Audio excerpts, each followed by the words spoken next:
You really think you have a chance against us, Mr. Cowboy? Hey, mother... What do you like to do? Oh, I don't know. Play chess. Screw. Well, let's play chess. They give off to Jonathan Taylor. Jump cutting his way. Close to the goal line. He's in there. Touchdown. I-N-D-Y. Jonathan Taylor. Wheeler finds Quan from the logo. Here's Halliburton into the front court. Mishandled it, but gets a shot. Hits it. Hits it. John, I have never been better to be on the air with you here in Indianapolis, a place where so many of my dreams have come true. The Ride with JMV on 93.5 and 107.5. The Fan. His car has the colors of the Italian flag on it. Remember Teo Fabi, an Italian that won the pole as a rookie at Indianapolis. Could Robert Schwartzman do the same? We will see. Works his way now between turns 3 and 4. Bottom of the racetrack, and then exiting turn 4 is Robert Schwartzman. 3-lap average right now is 232.792, which is faster than Sato. Lap number 4, did he do it? 232.785, and yes, he did. The 4-lap average for Robert Schwartzman, 232.790 miles per hour. What a story. Felix Rosenquist off turn number 4. 232.505, 232.098, 231.529. Lap number 4 in the books, 231.820. Not fast enough. The 4-lap average, good for the middle of row number 2 at 231.987. A rookie team and a rookie driver will lead the field to the green flag for the 109th Indianapolis 500-mile race. Rookie Robert Schwartzman sets on pole at Indy. IndyCar has a rule. It's Rule 9.2.1. I highlighted a couple pieces of it here because I think it's important in this conversation. Penalties can be determined by the gravity of the violation and its impact on the fairness of competition. IndyCar has the authority to impose any or all or any combination of the following penalties against any member for any violation of the rules at any time. The thing that strikes me the most about this rule is the gravity of the violation. This is the world's largest motorsport event, the Indianapolis 500. This event defines who people are, and for us, especially on that stage, we believed that allowing the two cars, the 2 and the 12, to start in 12th and 11th, which is a place that they might have actually qualified in had they been allowed to qualify, was not a sufficient enough penalty and did not present an appropriate enough result for the violation. You know, I've known Roger Penske for an awful long time. I've gotten to know him really well since November 2019. I don't think Roger Penske understands some of the things that might be going on. So, and I get the optics challenge, and it's definitely something we should think about. I mean, how do you manage the optics challenge? A lot of these challenges, I think, are, while they roll up to Roger at the end of the day, I think they're certainly below him, and there are things that happen that don't ever get to Roger. I can tell you that Roger Penske would not condone this. In fact, I had a chance to talk to Roger, and I can tell that this is devastating to him. That's Doug Bowles, the Speedway president, the IndyCar president right there, after they decided to, and it's kind of weird this morning, right? So I'm out at the Brickyard Crossing hosting an event for Pennzoil and PXG.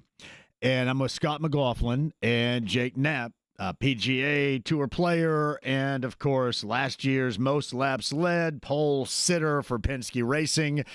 And we were waiting for the whole track thing to get underway. And what that is, TrackMan, if you're doing a long drive or an accuracy competition, it is the one that gauges it out at the Brickyard Crossing. So we were waiting on that to reboot, and we're talking, and then all of a sudden, Scott says, Roger called. I've got to go take this. I'll be back in about 10 minutes. So I was yip-yapping with Jake, and then Scott came back, and there you have it. Joseph Newgarden, the two-time defending 500 champ, and Will Power, his teammate, will start from the final 2 spots on the grid Sunday after their teams were penalized for violating the rules during qualifying weekend in the second controversy to embroil Team Penske's IndyCar program in just over a year. What the hell? I'm going to tell you what. The thing that always stands out to me is, like, Roger Penske always has reminded me of Bill Polian to a degree. And Bill Polian, who used to run the Colts when everything was good, and certainly not like it is right now, he knew absolutely everything that was going on. And I always thought Roger Penske knew absolutely everything that was going on. I know that he's a little bit older and there's a lot happening within all his layers of ownership. But here's something that can't. When you own the series, you own the track, you own the team that has now twice been caught cheating like this. This crap can't happen. And let's face it, Doug Bowles, you do the only thing you can't, you have to do more on this. You have to do more for the sake of the integrity of the race. I know oftentimes you hear all these words in describing this time of year, very poetic words and phrases. This time of year, this race, how meaningful it is. And you can't have this. Now, you look at it now, twice within the past year. You can't have it. So you do ultimately what is left, and we'll see where this goes from here. Believe me, this is far from over. Because it seems like if you talk to people out there, other teams are pissed even beyond this. But this is where it stands right now. IndyCar also announcing through Doug earlier today, team strategists for the numbers 2 and 12 suspended for the race.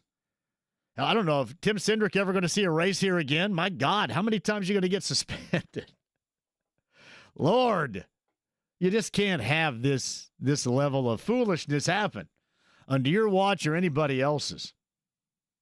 Quote, we need our biggest stakeholders, the people that are investing in our sport, to believe that it's a level playing field. And that is altogether as true as you can get. I think this is a clear indication, and I hope to the paddock that we take this seriously. Doug added. So you're getting fined, you're getting moved to the back. It had been reported that rival teams and, of course, owner Chip Ganassi, among a chorus of competitors who accused it of cheating, they've noticed unapproved changes had been made to the rear. I don't know what the attenuator is. Todd Meyer tried to explain it to me, but yes, that is a buzzword that I'm assuming most of you had no idea did exist until the past 24 hours or so. It's a safety device designed to absorb and reduce the force of impacts. And the assumption was that the modifications would have given the two Team Penske cars an aerodynamic advantage in their 4-lap qualifying runs. I mentioned Tim Cindric, the president of Penske's IndyCar program, said power passed inspection, but officials had flagged Newgarden's car, and he was told neither would pass inspection after making their run, so the cars were pulled from the lineup altogether. Now, a year ago, Team Penske caught in a push-to-pass scandal in which Newgarden was found to have access to an additional boost of horsepower when he should not have at the season opener.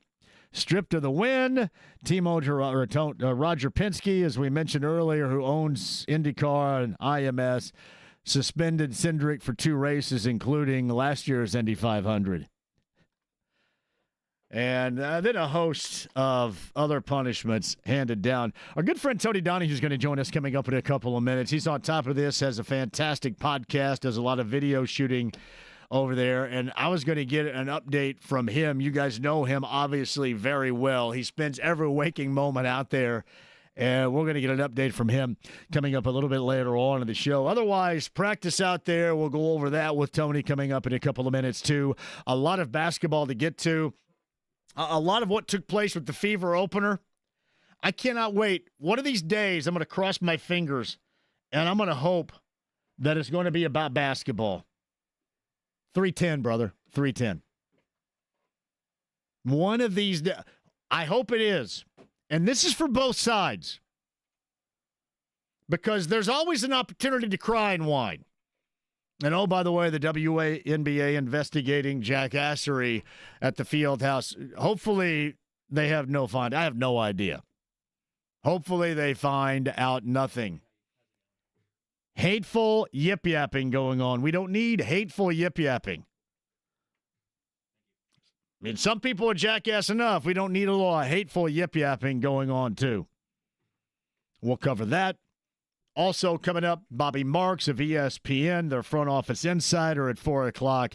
The general manager of the Pacers as they get set for a Wednesday opener. Game number 1 of the Eastern Conference Finals, Madison Square Garden in New York, where, speaking of jackasses, many of them act like jackasses too. And we'll get into some of that jackassery a little bit later on. As you can tell, that's somewhat of a buzz term. Hey, road shows later on this week, Wednesday, Thursday, and, of course, Friday. I'm hoping that we don't have to wear our winter coats during Carb Day. I don't know if you've seen the forecast. I'll be damned if that thing doesn't get worse, like day after day. I don't care, though. There's plenty of ways to celebrate. If I have to put a damn shirt on with long sleeves this time of year, it's going to piss me off, but I'll do it. More on that coming up in a second. Meantime, at the Andy Moore Automotive Group hotline, you know him incredibly well. Longtime producer of this show, longtime personality on this station. He does a podcast. They do actually a great job. I was talking to him a little bit earlier today. Just an absolute outstanding job with their podcast. And our good friend Tony Donahue joins us now. Hello, Tony. How are you, buddy?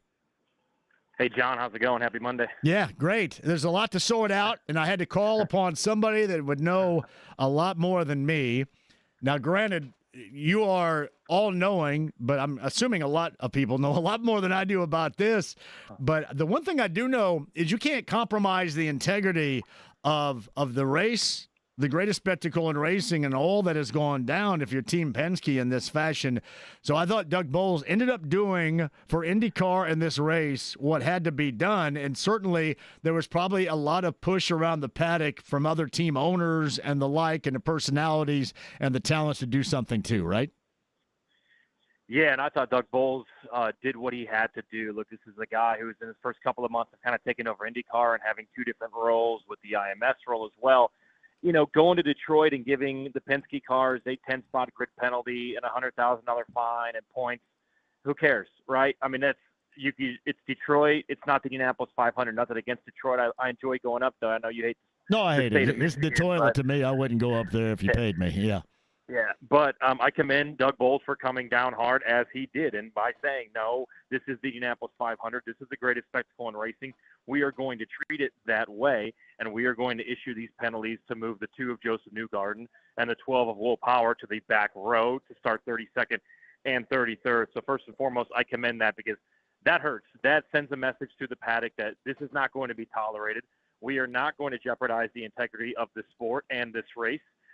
We have a lot of momentum going with Fox. We have a lot of momentum going with how great Alex Palou's been. Elio Castroneves going for a 5th Indianapolis 500. Joseph going for a 3rd straight, which we've never seen done. That obviously kind of hit the brakes, halted a little bit with this news. But certainly I commend Doug Bowles for coming out, making the decision overnight. You know, he says he didn't sleep, but for lack of a better term, sleep on it. And then issued those penalties. And as you know, John, it's tough to do that because Roger Penske owns the series. Right. And this is now the second time in the last 15 months that they have been caught doing something that they are not supposed to be doing. So this is the second straight year that Joseph Newgarden and Will Power will be without their race strategist. And that's very difficult. Obviously, last year for Joseph Newgarden, it seemed to not matter as he went on to win his 2nd straight. But there's a lot of layers to this, and it was certainly a dramatic qualifying weekend, and then it's certainly a dramatic top 12 shootout yesterday afternoon. You can find him at Tony D. Indy on the social media platform X, a co-host of Unverified. He's our good friend, Tony Donahue, on the Andy Moore Automotive Group hotline. So what do you do in this situation? You just, what's it called again, an attenuator or an intimidator? What the hell is this thing called again? What is it? So it's a spec piece, right? So this is a spec series, and there's only. What do you like? Elmer's glue it down or something like that? Yeah. What do you do? Maybe some Bondo. Yeah. It's the piece that's on the back wing that, in a rear impact into the wall, which we saw with Christian Rasmussen earlier this week. It's to protect the driver. It's for driver safety. Now the attenuator, it decreases the G-force level, so when the car spins. It takes away, hopefully, from the impact. You know, obviously these cars are the safest that they've ever been. And it seems like they filled that seam that connects that wing to the back end of the car. There's a little bit of a gap, and that gap has been filled with some sort of Bondo glue, whatever you want to call it, caulk, which could be caulk. You could certainly caulk it, but they filled the seams, and that can lead to greater straight line speeds, less drag, and it's just one of the parts that is not supposed to be modified, and it was. And unfortunately, John, Scott McLaughlin crashed yesterday morning. Seemed like it was okay, but we have this beautiful Indianapolis Motor Speedway museum that's brand new, that Roger Penske's car that Joseph Newgarden won in last year is in the museum for everybody to see. Is it caulked up too? Can you tell? And it's caulked up. It is caulked up in the museum. Wait a minute, they didn't scrub the evidence? Is that what you're saying right here? I thought, I thought they might break in overnight and do a jailbreak and change it out. But what? You talk about caught red-handed, and with your hand in the cookie jar for now the second time. But this time, there's going to be a lot of fans that are upset. There's going to be a lot of fans that jeopardize now. Really, if you think about it, John. And I like Joseph Newgarden, but if you look back at his last two Indianapolis 500s, in 2023, you go yellow, and then you go red, and you send him right out of the pits to go green on the first lap, which I've never seen done before. They usually do at least one pace lap to get tire temperatures up, to get the field together for a restart. They send him right out of the pits. Marcus Ericsson's leading. Joseph Newgarden passes for the lead. And then now you look at last year where it's clearly modified on the car that he won last year because it's sitting in the museum. So have you seen this for yourself with your own eyes? I have, absolutely. I mean, not just with pictures, because I know everybody seemingly has pictures of it. You've seen it. I have seen it, and it is modified on the car that is inside the museum. Nice. I never thought I'd walk in a museum to do some investigative work. I just thought I was going to go check out some really cool cars, but. The unfortunate nature of it is there's a lot of fans that there's going to be a lot of backlash. And again, it's very inside baseball, as you know. And to the average casual fan, they're going to show up on Sunday and say, oh, why is Will Power and Joseph Newgarden in the back row, even though they're faster than 17 other cars? And it's going to be, well, they just found their car to be illegal on qualifying day, and they got called out for it. They served some fines, had to move it to the back of the field. And then the other unfortunate thing is it really took away from a great story in Prema, and Robert Schwartzman in his first ever attempt at the Indianapolis 500 on his first oval qualifies on pole. It's Tony Donahue with us, the former producer, personality of this show, doing Unverified, and doing a great job with that, covering the greatest spectacle in racing. I saw where Marshall Pruitt actually of Racer Magazine asked Doug Bowles the question about how he's heard from other teams that they suspect, as you mentioned, that this has gone on before, and they've sent out warning signs before, and it's still not been taken care of. What do you know about that? Well, it seems like there were teams this week and in the past that have brought up to tech inspection, hey, if this were to happen, what would it look like? What would be the penalties? Is that illegal? And they were told it was illegal. So obviously other teams have seen that this is going on with Penske, whether that was just started this week or last week. They passed tech on Saturday. Now there's some gray area there on, did they speed them up through tech and they maybe didn't quite see it? Did this happen between Scott McLaughlin's crash yesterday morning and the 12 and the 2 car rolling through tech to go out to the qualification line? Was that when it was modified? Which is certainly possible. But you get into a point now where if you're Doug Bowles, you kind of got to play referee of what do you believe, what don't you believe. Now you're going to have all these crew members coming up and saying this, this, and this. And in the middle of this, John, in the IndyCar world, Honda, who is the engine manufacturer alongside Chevy, there's been rumors of maybe they are leaving when their contract is up. They were the ones that wanted the hybrid, and my opinion, the hybrid's just kind of been a disaster since they unveiled it last summer at Mid-Ohio. It's cost some drivers races. It's just kind of more been a headache and a nightmare than it has been something that I feel would improve the series and maybe attract a third engine manufacturer to keep Honda. So it'll certainly be interesting to see how Honda looks at this, Honda approaches it, and is this something where they look at and say, all right, well, last year Penske got caught with the push to pass.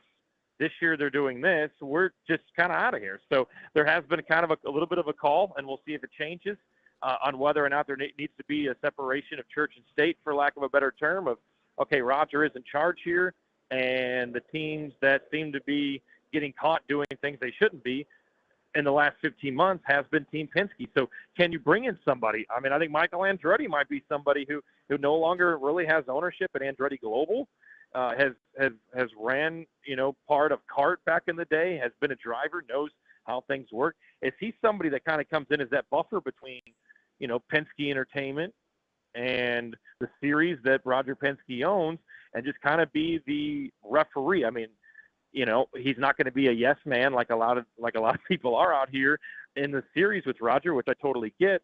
But maybe you look at bringing somebody in that's kind of a moderator, so to speak, to keep this everything kind of clear, everything safe, and everybody on the same rules. I mean, Doug does a great job, but Doug Bowles, it's a fine line between you're the IMS president, you're IndyCar, and sometimes you got to step in and be the bad guy. And I do commend Doug Bowles for what he did, the decision that he made, and coming down now where it matters in the 109th Indianapolis 500 and not in Detroit or any other race or any kind of monetary fine that Roger can probably just write a check and pay no problem. Yes, Tony Donahue. Unverified is the podcast you can find. He and David Land, his co-host, do a great job in covering things IndyCar, and especially with the greatest spectacle in racing. Tony's on the Andy Moore Automotive Group hotline. Is this something, though, you hand down these sanctions, this punishment, and it's a big deal right now, but will it not, after this weekend, certainly go away at some point here? I mean, is there a lot of things? Do you have to make massive changes for the sake of integrity for something that may, at least to me, logically kind of just blow up and blow away like dust in the wind here, ultimately, at the end of all this? It depends on the backlash.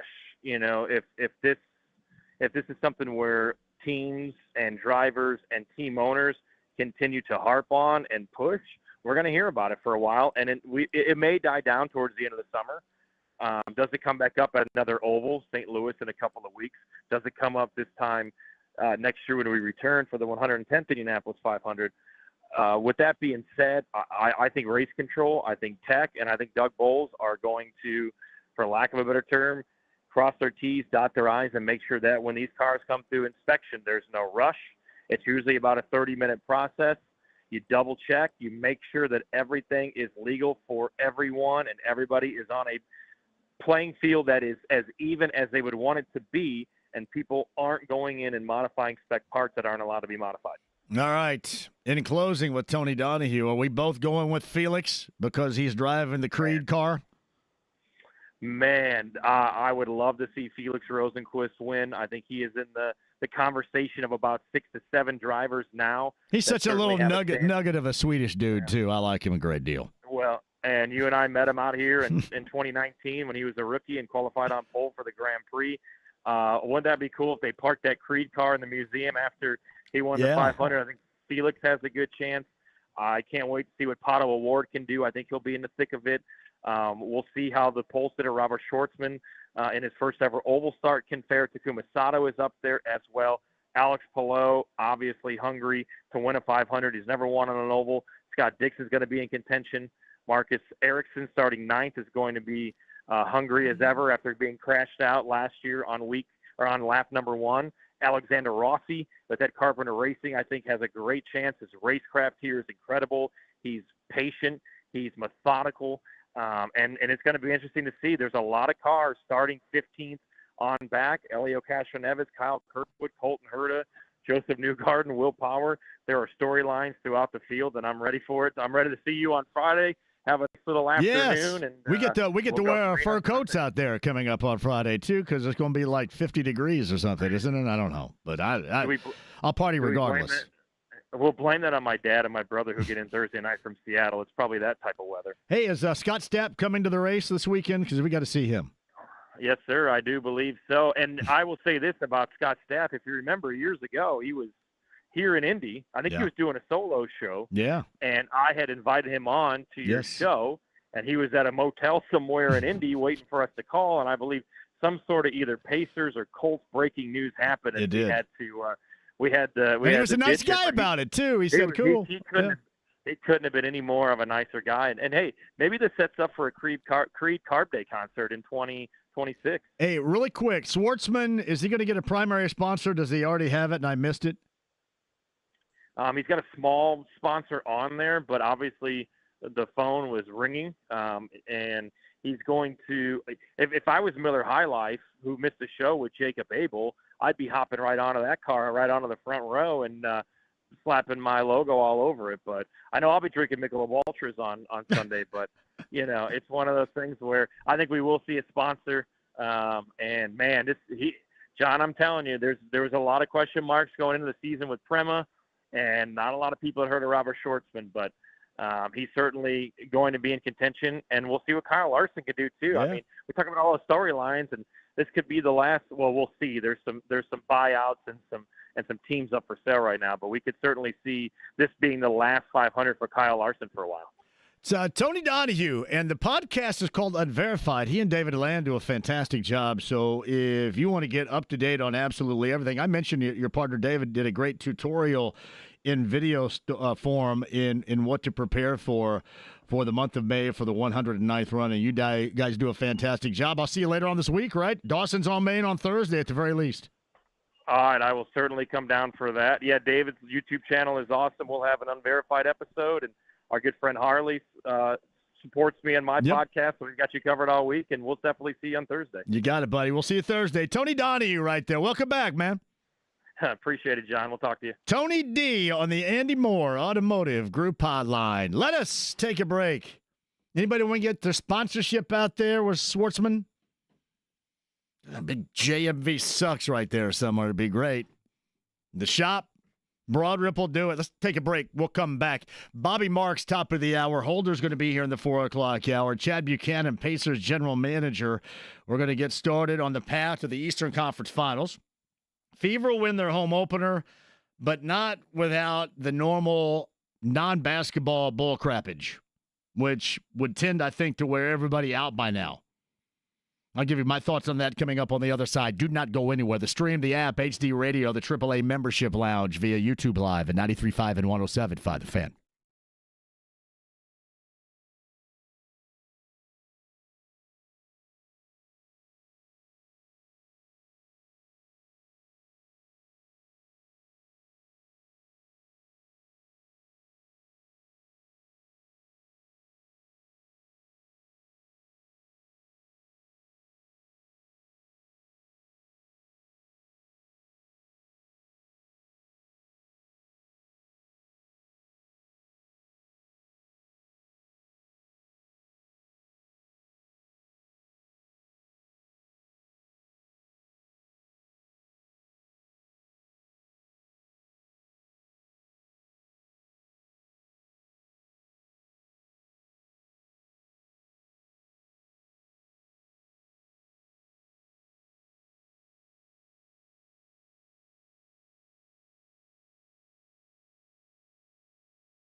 JMV. Let me have a Diablo sandwich, a Dr. Pepper, make it fast. I'm in a damn hurry. 93.5 and 107.5. The Fan. Now we're busy. Bobby Marks, top of the hour, the ESPN, ESPN.com, NBA front office guru. I am going to ask him to financially squeeze as many of these Pacers in, including Miles Turner, to make sure everybody hangs around. And also, I want him to gauge the interest on other players and what they may have and why I sit here and go ahead and make decisions with somebody else's money. Why Steven Simon should do it with no questions asked. Eastern Conference Finals fire up coming up on Wednesday. That is game number 1 at Madison Square Garden. You saw the Jackasses there with the Pacer fan over the weekend, too. You're well done, Jackasses. Here's what we have to do. All of you non-dipsticks out there, and I'm talking to you, I need your help. Non-dipsticks. Non-jackasses. Can we all come together and stamp all of this out? I know it's difficult. I know there's going to be nothing easy about it. And at this point where we are, it is going to take, I'm sure, decades to do it. But stop ruining my crap, all right? Seriously. I love basketball, as you well know, and you can't watch it, because then we have to enter into stupid-ass debate again and again with the Fever, and you're number 2 with Caitlin Clark. I'm going to give you 2 things about the blowout win, 93-58 in the Fever home opener on Saturday.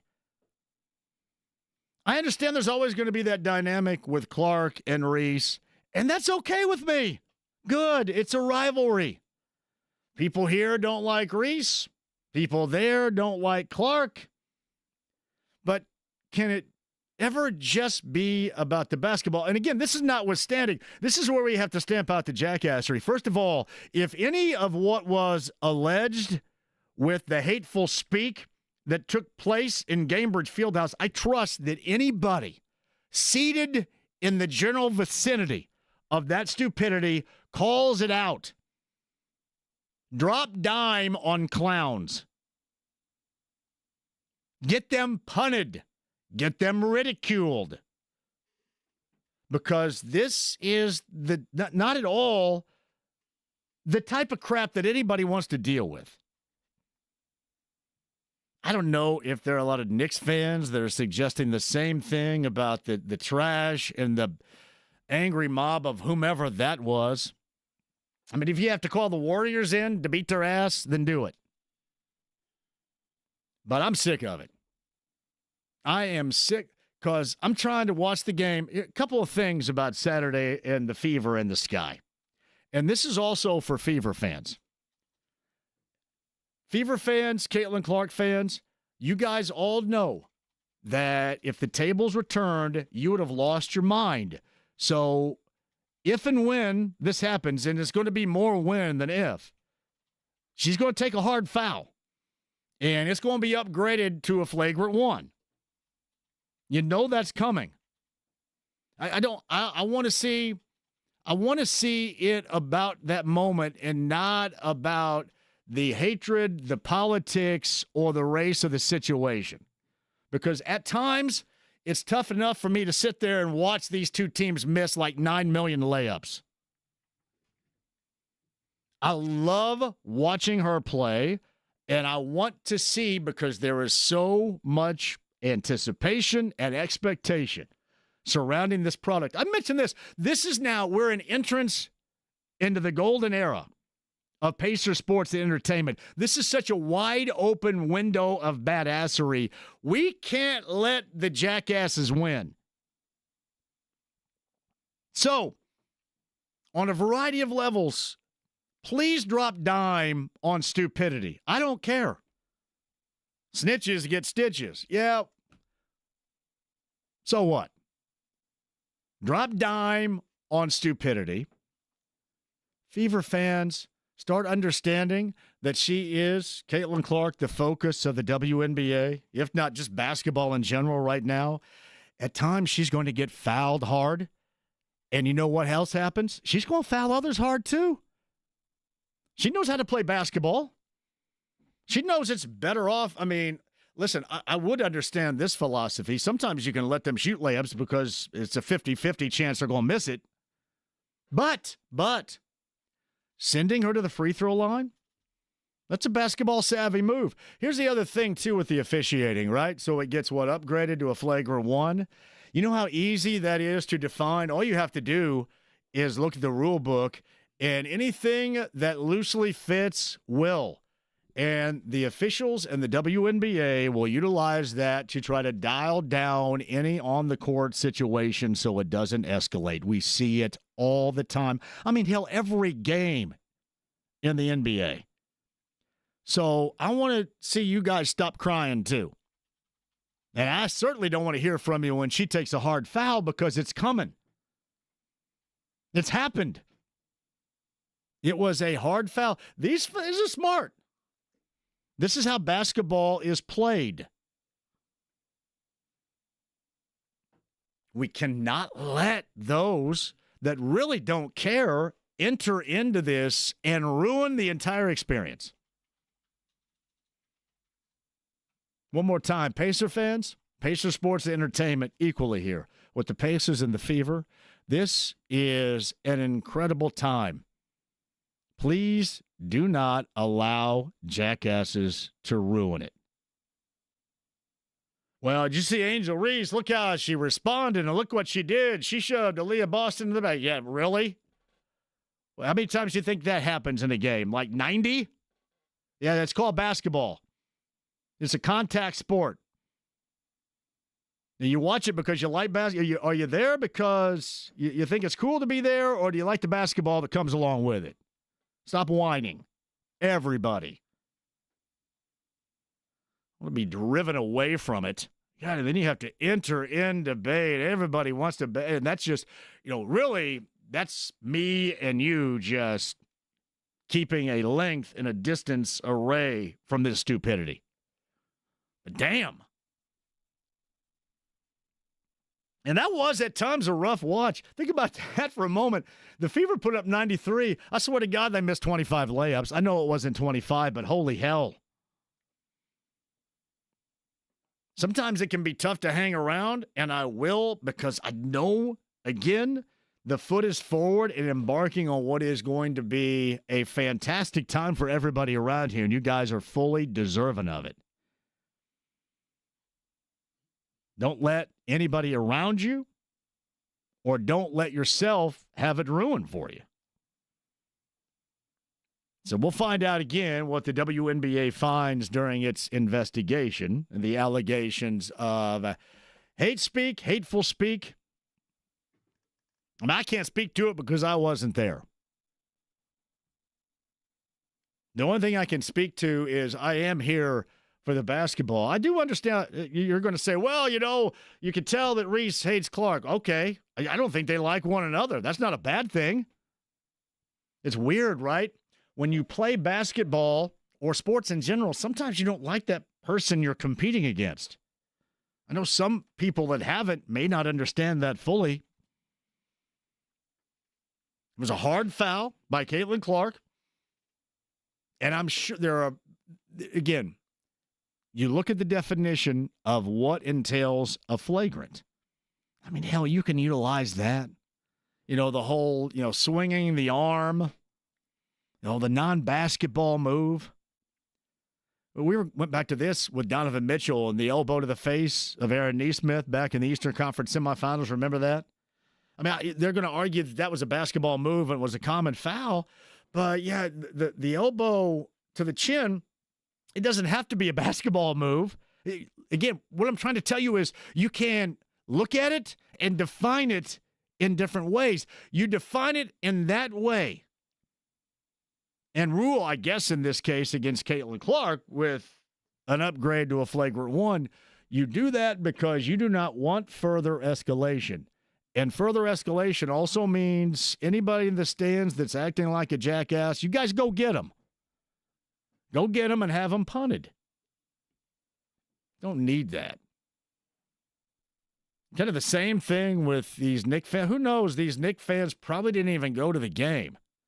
Throwing garbage at this dude with the Halliburton jersey on, hitting him like an angry mob for a basketball game. What in the hell is wrong? Well, you kind of know what's wrong. And that's something, as I mentioned earlier, you're not going to fix right away because we are surrounded. We are being absolutely devoured by jackasses, but you got to fight against it. So I would say not on our watch down there if I were you, if I were going to the game. You guys, I trust your judgment on that. And the other thing is, with basketball, there are going to be hard fouls given and hard fouls taken. Stop the whining. It's going to happen more. It's probably going to happen more against Caitlin Clark than it is for Caitlin Clark. Stop the whining. You've seen basketball before. And listen, if you want to whine a little bit, just ask me and I'll tell you. That's just part of it. You know, the upgrading of that is part of it. Just stop ruining the experience of it. Yeah, I don't know, J-Lo, what the uproar, I don't know. I can't tell what the uproar is. I would assume that it's more than booing. I don't know that it is. I just think that if it escalates anymore, I trust that anybody around any stupidity calls out the stupidity. I call upon you to do it because you don't want to have to live with that. You want to, especially if it takes place, if it's one thing, if it's false allegations, but there's something real to it. You guys can police it. Do it. Why am I buying into the narrative? First of all, I don't use nerdy terms like narrative. That there was racist talk at the Fever game. I'm not buying into it. I wasn't there. I don't know. I just know that the WNBA is investigating it. That's all I said. Buying into the, hey, dork. I'm not buying into any narrative because I don't use the term. I'm just telling people if anything happens around them, do something about it. Okay, nerd? Why are you buying into the narrative that there was racist talk? Not buying into anything. I just know they're investigating it, and I just want you, I think you guys are all good enough to police yourselves here. I wouldn't do it on my watch. Dork. Narrative. You buying into the narrative? 0% chance that it's real, and shame on the Fever for releasing the statement. The boys get talked to rough every night. God. Dork. Back with you next.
JMV. This is your brain on drugs. Any questions? 93.5 and 107.5. The Fan. Man, so much whining. Stop the whining.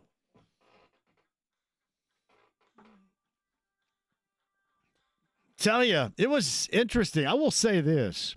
The golden era portion for Pacer Sports and Entertainment.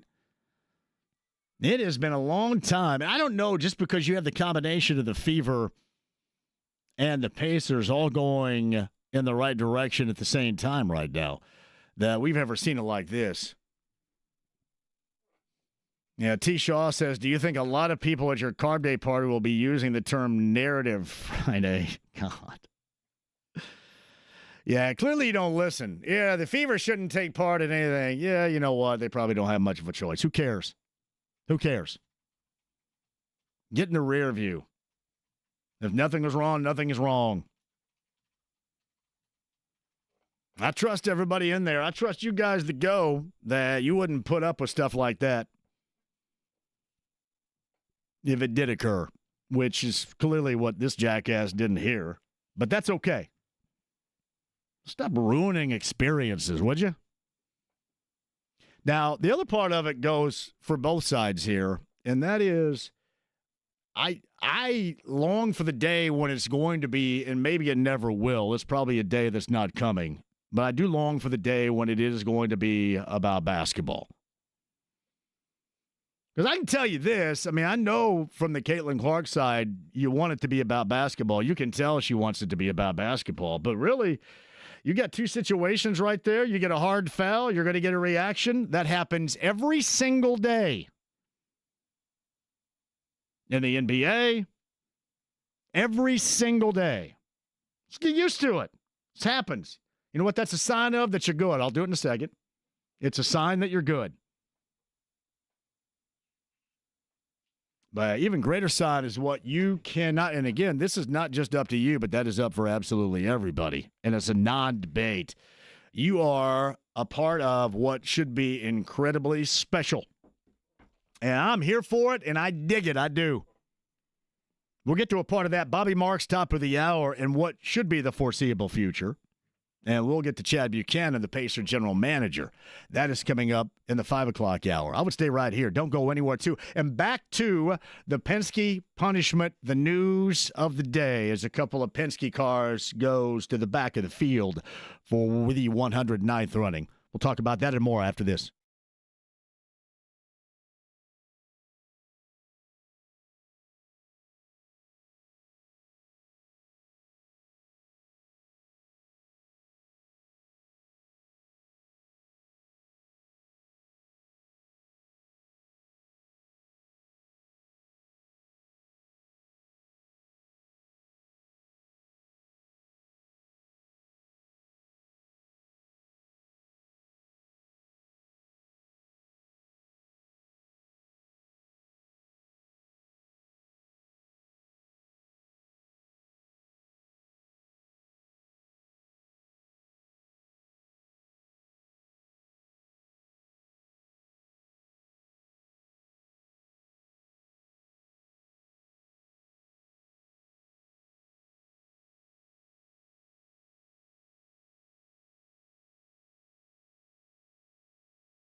With JMV. Now you listen here. He's not the Messiah. He's a very naughty boy. Now go away. 93.5 and 107.5. The Fan. Chad Buchanan coming up at the 5 o'clock hour. Pacers general manager. Yeah, game 1 of the East Finals coming up on Wednesday, Madison Square Garden. Stephen Holder, bottom of the hour, ESPN.com. So 2 Penske drivers back to the field. I was out there with Pennzoil and PXG a little bit earlier for an event. And Scott McLaughlin, the 3rd Penske driver, got called away for about 5 minutes saying, I have to go talk to Roger. And that was the conversation that was being had. So back to that coming up in a minute. Meantime, on the Andy Moore Automotive Group hotline, he is a friend of the show. He is the front office expert for the NBA. And not since Rick Smits and his debut in Coming to America has there been somebody that has more knowledge, more NBA savvy, more handsome, chiseled, Hollywood-like features than Bobby Marks, who joins us now. Hello, Bobby. How are you? I'm good. I think we're going to get well, I never realized that Marist College, well, now Marist University, never had an athletic Hall of Fame. So I think the big guy might be the first guy that's going to get inducted this when we do this. Yeah, when would you go? Oh, I don't know. I haven't done enough. I might be on. I'm more of a committee guy than a guy that's going to get inducted in there. I'm going to tell you what. I think that's the first time anybody saw Rick Smits' post moves was in Coming to America. Well, it's also the last time we made a tournament, so it's been a long time. Hey, I want to get your thoughts on this Pacer team as it moves forward now to the Eastern Conference Finals, going back to back, and how positioned. I've described this with Pacer Sports Entertainment between the Pacers and the Fever, Bobby, as us now watching this team, this organization moving into a golden era. From both angles here, the Fever and the Pacers, would you agree? Oh, I would agree. This is probably the best position-wise. Certainly what the Fever are been able to do in the offseason and what that roster looks like just after one game, and certainly where you're able to build off last year with Indiana, and whenever this ends, what you have to look forward to next season here. I think certainly this year is different than last year where, listen, you had Boston in the conference finals, and I know all 4 games were competitive. I do believe that this year you have a realistic shot to win it all. I think all 4 teams, certainly Oklahoma City is the favorite probably among the 4, but I do think all 4 teams have a legitimate shot. It's probably the first time I can say this, have a legitimate shot of winning it all. And I think the biggest thing is that what happens next and sustainability and the roster and you guys know what's going to happen in Boston this summer and some other spots, Denver, Milwaukee. You always want to have optionality with your roster. And I think certainly Indiana will have that when the time comes this offseason here, but it's a great group to watch. It's enjoyable. I think what the playoffs show you is that you need 8 really good players. You've got your starters certainly with Halliburton and Siakam, but then when you kind of go down the line with Nembhard and Turner and Naismith and TJ and Mathurin, like the list that goes on of depth. Obi, of course, you can roll out a lot of different lineups where it can do, and that gives you a chance every night. And then the ability to win on the road. I think that's the biggest thing as far as what separates good playoff teams is that you're not just relying on home court advantage, that you can go on the road and win a game or try to steal 2 games. He is Bobby Marks of ESPN on the Andy Moore Automotive Group hotline. Western Conference Finals get underway coming up tomorrow. Eastern Conference Finals on Wednesday night with the Pacers and the Knicks at Madison Square Garden. It's one thing that Patrick Beverly and I thoroughly agree about, and it is with the, and I've said this for a long time regarding the physicality of the Pacers. It's not like mid-90s like Knicks physicality of Mason and Oakley and Smith or the Bad Boys, but their pace of play combined, having the depth and a group that's capable of doing it on both ends. Patrick Beverly had mentioned in a podcast that they're the most physical in the NBA because of that aspect alone. It wears you down to the nub to the point where we see guys becoming injured, being injured because of this style of play that maybe they're not ready to be a part of, and then the depth of the Pacers takes over. Would you agree with that particular physicality statement about a team that really doesn't jump off the page with that in mind most of the time? Yeah, I mean, I would agree. I mean, I would say that, listen, the playoffs in general are probably as physical as I've seen it. I think certainly there are different styles to it. I think probably the big question in Cleveland today, and Kobe Altman's, their general manager's press conference was that Cleveland team tough enough, right? Certainly mentally and physically here. I do think the way that Indiana plays, the way that they can get up and down, but also deliver a blow. That's what you need in the playoffs. It's almost like, if you got a receiver going off across the middle and gets hit 4 or 5 times, like eventually he's not going to want to go across the middle. Like that's kind of the reality of it. And I do think, this is not the '90s version of the Davis, brothers, not brothers, but you know what I mean. But and how that group was, or even the 2000s version when Lance was there and that group and stuff like that. But there is they can kind of beat you in a different way. They can beat you with a little bit of finesse. They can beat you with, pounding the ball down low. They can beat you they can muck it up if they want to here. And I think what we've seen in the playoffs, that the league is willing to let these guys play to a point. And it certainly has worked for them. Seems like to me too, there are a lot of guys, and I kind of use this often. A lot of guys say, I love that Pacer style of play. I would love to be able to play like that, until you have to play like that. And then you realize you have to play like that full time on both ends. And then you kind of check out a little bit. And I think some of these dudes on the opposition end up checking out a little bit because of that, especially the way that this Pacer team comes at you with their depth in waves, seemingly right here. Not everybody is going to be built to be able to do that for an extended period of time. Well, and that's going to be key because, you could make a case for Indiana, OKC, and Minnesota with certainly OKC, their depth. And depth wears teams down.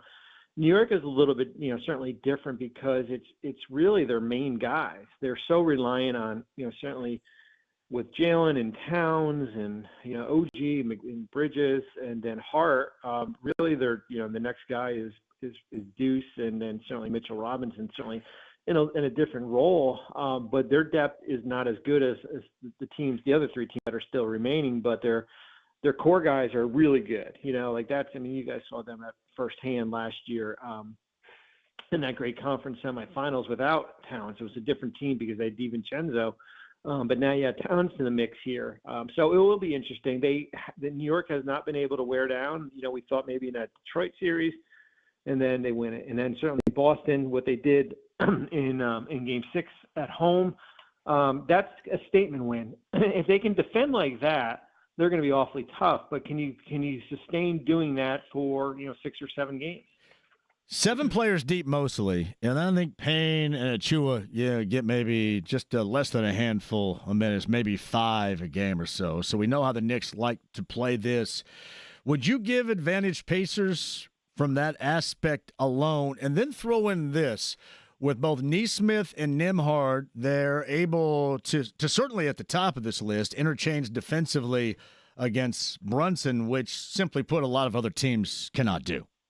I agree. Yeah, I mean, certainly when you have length on Jalen, as far as from a guarding standpoint, I think that does give him. Jalen's at his best when he's getting some separation. Certainly when he can get to the basket. I do give Indiana a little bit of an advantage there. I have not picked the game. I'm not picking the series. I'm going to be neutral, but I do think if I had to, I would probably lean a little bit towards the Pacers. I think a lot of it's going to go how Towns plays, how involved Towns is. We saw him in Game 6. He was extremely involved. They got him going early. If he is going to be a pedestrian on the perimeter and really be a stretch 4 in the series, then Indiana is going to be in good shape there. So I think that's pretty reliant. As great as Jalen could be, I do think the involvement of Karl Anthony Towns is going to be a priority for New York here. Well, that was going to be my next step. And Bobby Marks on the Andy Moore Automotive Group hotline. We've not seen this Knicks team in the postseason against, for example, Miles, if that's the matchup with Karl Anthony Towns and Miles. It kind of seems to me, somebody that's watched this very closely, that Karl Anthony Towns has been a trouble area for Miles, inside and out, not like Hartenstein a year ago that you didn't have to worry about on the perimeter shooting the three or anything like that. How does that dynamic alone change it up with the comparison between this year and what we saw in the Eastern Conference semifinals a year ago? It's different. It's a lot different because, and remember, you didn't have Randall last year either, and I think Robinson was probably out too, right? Right. I think he had missed Anunoby. Yeah. Did Anunoby miss a lot of time too? Yeah. So it's a different. Usually, when you play each other in back-to-back years in the playoffs, there's usually a similarity as far as, but New York is different. Certainly with when you had Bridges, a healthy Anunoby, and then you had Towns to the mix here. They're a little bit of a different group. They're different. I think Indiana is kind of, we know who they are. Siakam's playing at a different level though. This is as good as we've seen Pascal play in a real long time and everything like that. But I do think it'll be interesting. We get to game one. If they start posting up Towns to begin with, then it certainly could give Indiana, trouble. The problem is, is that the way that New York's going to want to play? It's Bobby Marks of ESPN. He's on the Andy Moore Automotive Group hotline. We didn't see Bridges a year ago either. How does he add to the factor? And again, their starting five had to be really good because besides McBride and Robinson, that's about as far as they go right here. So the sustainability on both ends for this group is going to be key, but certainly Bridges helps in that aspect. Oh, it does. I mean, a guy that can defend big wings. I think he can defend probably 5 positions here. He can make shots. He can get to the baskets. His involvement is going to be a priority. I mean, they went out and traded for him for a series like this. Certainly the Boston series too. So when you have 2 big wings with Anunoby and then Bridges there to kind of match up with Indiana has, the Anunoby Siakam matchup will be, 2 former teammates, is going to be extremely interesting as far as if that's the direction that they go. But the key is for New York is certainly balanced scoring. You can let Jalen get his, but if you can try to mitigate some of what the other players can do, Indiana will be in good shape. But no, Bridges, he gives you there's games where you look at the box score and you're like, man, I didn't know he had 20. It's a quiet 20 for them and everything. And he's been a really good, especially in the playoffs, a really good addition. So Bobby Marks of ESPN, the front office expert on the Andy Moore Automotive Group hotline. I'll coin you that right now because there's going to be some front office decision-making going on with the Pacers. Obviously, they're still firmly in it right now. But we talk about this all the time in terms of Miles Turner. What do you think Miles Turner, with his level of play, helping lead this team now to back-to-back Eastern Conference Finals, in what neighborhood financially will he be in play in what you're thinking might be this offseason? It's a tough question because usually the market dictates it. And when you look at the landscape of what the market is, there's really one team, which is Brooklyn, that has cap space, $25 million or more to go out and sign a free agent. This is not a great summer to be a free agent. Certainly if you're a cap space free agent, as we call it here. I mean, realistically, and then the other thing too is you look at how rosters are now being constructed, where you basically are pegging guys a certain number based on, you're not going to have 3 guys on your roster making $30 million plus. It's just not sustainable if you want to have depth. Is he a $20 to $25 million guy? Possibly. I think, certainly with the way he's been able to impact both sides of the court and everything like that. And then you have to take into consideration as far as where Indiana is with the luxury tax. And, the luxury tax is not as much of a concern for teams anymore. It used to be the death knell as far as teams not wanting to go into tax. Now it's, okay, we'll go into the tax, but we don't want to be in the apron, either apron, because it limits your ability, what you can do, and certainly the second apron, what you can do in trade. That's kind of the number, and I think they're about $26, $27 million below the first apron. So I do think there's flexibility. I think, getting Turner back is a huge, huge priority. It's just a matter of kind of making the number work. So would you think, and a lot of people have told me they believe that the Pacers would have to shed some cast members from this team right now that maybe we wouldn't want to see them have to part with. And I know that this is still up in the air. You don't know. But with that market dictating the tempo as you just described, do you think that's going to be necessary if it comes down to a decision like that for the Pacers? It could. I don't think it would be in a cost-cutting, trading 3 players type scenario there. I think how the CBA is set up is that it prioritizes you in retaining your own players. It restricts you on as far as going out into the market and adding other players, whether it be in a trade or in free agency here. But I do think how Indiana is set up, where you have 2 max players, and then you have basically everyone else earning, as of right now, less than $20 million. You're in a perfect spot. Now, the hard part now comes when a player is earning more than in that $25 million range. So, yeah, I don't think you have to make wholesale changes, but there could be a guy that's, I don't know, I don't have to start mentioning names and stuff, but if you have like a $10 or $12 million player that you need to shed, and if Turner is a priority over maybe one of your bench guys or your 6th man or Obi, for example, then that's the choice that you will have to make. How do you think ideal of a position might the Pacers be? Meaning, you mentioned Milwaukee and Boston is probably going to have an evolving / changing landscape, which I think that it equates more to the Pacers as well coming up next year, at least for the foreseeable future in the Eastern Conference. So let's just say, for example, if Stephen Simon and company, if they are willing to go into a tax situation, not near the apron, if they're willing to pay a little bit more to support a winner, how popular of a destination would this be for anybody else that would like to come in your opinion?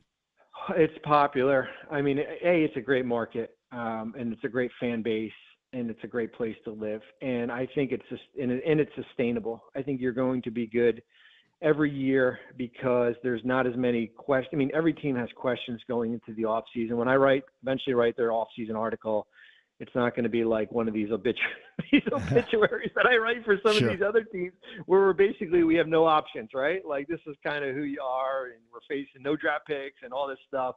I just think the most important thing is that it's a destination because there's optionality. You have a terrific front office. You have a Hall of Fame coach. And you have bookend, with Halliburton and Siakam, and the ability to improve each year. The ability to improve from a year ago to this year, I think, is a credit to these guys. And I think the ability that they want to be, they've never wanted to take a full scale, like, tear it down, rebuild. That they want to be competitive to great every season here. So I do think it's sustainable. And you look at what's going to happen in Milwaukee, possibly in Boston, some of those other destinations. Who knows what happens with Philly with their health there? That this team could be in a position to contend, for the next 3 or 4 years.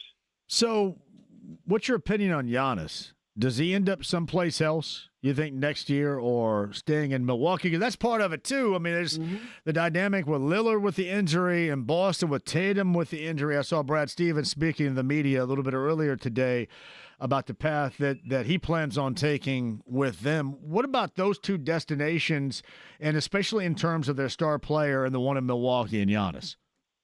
Well, I think in Milwaukee, it will be Giannis's decision as far as what he wants to do. Certainly he'll meet with them and he'll look at the roster, and they will do their best to sell what they can do to improve. The Lillard injury certainly hurts. Limited in draft capital, limited as far as what you can trade. You can certainly trade Kuzma if you want, and maybe Portis if he opted in. I do think it's a challenge there, but I do think he becomes available when he wants to become available here. If I was in that front office, I would certainly want to work with him trying to reset this roster. And if that's the case, moving away from him, I think that might be in the long term. I know it might not be in the short term, probably the best thing to do. Boston's a different situation just because most of their core guys are under contract. But now you add the Tatum injury to it. Now you add where their payroll is going to be. $500 million is not sustainable in this NBA world. You've got your top heavy in salaries. You're trying to get under that second apron. All the restrictions that come with it. You know, do you want to take a gap year? What does a gap year mean? Is that moving off Brown potentially? So there's going to be that roster will look a lot different than it was before the season started this year. It's Bobby Marks on the Andy Moore Automotive Group hotline. It is, to me, incredibly interesting to see what they're doing with these two teams, but also one that's still participating out west. You mentioned optionality. How much optionality, even past what we see with our eyeballs going into the Western Conference Finals Game 1 tomorrow night, does Sam Presti and OKC have? Again, even past this group right now. Yeah. If there's a team that can defeat the CBA, it's them. I mean, it really is. Listen, they're going to wind up spending $800 million in extensions this offseason with Gilgeous-Alexander and Jalen Williams and Chet Holmgren likely, and they're still going to have optionality. And they're going to be expensive, but they're not going to be in the territory where some of these other teams are, because the reality is they have a lot of interchangeable parts. When you can bring Cason Wallace in for Lou Dort, and you can roll out Alex Caruso off your bench, and you've got Hartenstein starting next to Holmgren, and you can bring Aaron Wiggins off your bench, and you've got 2 firsts this year and the potential of having 4 in 2026. That's optionality. It gives you a lot of different options as far as how you want to build this roster. And it was a major, major hurdle for them to get through a Game 7 against Denver, because if they had lost, we would be talking about them. Do they need to go out and get another guy? Has this plan failed, building with the young players and everything like that? So it's a huge credit to them as far as where they are, and they're going to face a really good Minnesota team here. It seems like that if there's now, to me, that'd be a difficult blueprint to follow, because I don't think anybody else can do it. Yeah, because it takes years, and it takes people that are willing to be a part of it and stick to the plan. I just don't think people are that willing to do it any longer. Well, what Sam is really good at is he knows when the roster is about to expire. And a lot of listen, we're stubborn when we're in a front office, right? We try to keep this thing going, and by the time we try to shift gears, it's too late. But he knew when it was time to move off Westbrook, and he knew when it was time to move off Paul George and flipped him for Shea and start that reset. And they had 2 or 3 of really lean years, but they were able to build up all that draft equity. And they drafted terrific. Jalen Williams was not a top 4 or 5 pick. And certainly Chet with the injury when he got drafted. And they've Cason Wallace and, that group there, they've done a great job as far as building that roster, and they've done a great job that it's going to be sustainable. How's this draft going to be, by the way, in closing, compared to recent it's really memory? Good. Yeah, I do think it's really good. Listen, I was in Chicago. Most of the guys didn't play 5-on-5. It's guard heavy. Certainly Cooper at 1, but I think it's guard heavy after that. In the top 12, I think where Indiana is, and I think 23, I want to say, I think they'll get a really good player. I really do. If that's where they stay, there's some big wings there. Second round is a mixed bag, just because we're still waiting to see who goes back to college. It's more with the second round now is trending towards more older players, more of 23, 24-year-old guys who have been in college, 4 or 5 years because of NIL. But I do think I think you can get a good player where Indiana is, and if you're picking in the early 20s. Bobby Marks is with us on the Andy Moore Automotive Group hotline. All right, well, we'll follow you. Hey, by the way, too, did you happen to catch a couple of weeks ago the Executive of the Year? And obviously, Sam Presti without question, but Kevin Pritchard didn't make the top 12. Yeah, I know. That's incredible, right there. It's unbelievable. I don't know listen, just like MVP and Defensive Player of the Year and all these other, which I don't vote for. I have no idea what the criteria for any of these awards are. But I would tell you this: I think, and I know Kevin Pritchard, I think he would trade in winning Executive of the Year for being in the conference finals right now. There's no doubt about that. My theory was it was because, and I was all in for it. You and I had a number of conversations about it in the offseason. I wanted to see them run it back. And I'm well, that's glad that probably they why. ran it back, and Listen, I think that's why. When you run it back, you don't get votes. That's listen. They could listen, and the beauty of it is that we don't, if we don't give banners for winning the offseason. If we did, Philly would be having one for what they did last year, and Sure. it proved to be nothing. So. I think Kevin and Chad and that group are okay with heading to New York for game one and not having, I don't know, did I get a trophy or plaque for winning the Executive of the Year? Yeah, I mean, Sacramento did a lot of movement, but it didn't really work out. So, yeah, we know that to be true. Bobby Marks of ESPN, the NBA front office insider on the Andy Moore Automotive Group hotline. Hey, enjoy especially the Pacers and the Knicks, starting with game one coming up on Wednesday. We'll check back in here again soon. I'm assuming you made a lot of Pacer fans really happy with Miles' situation and what may be the lack of a market. Someone happy today. I mean, we'll see. As I said, the market will play a big role in that.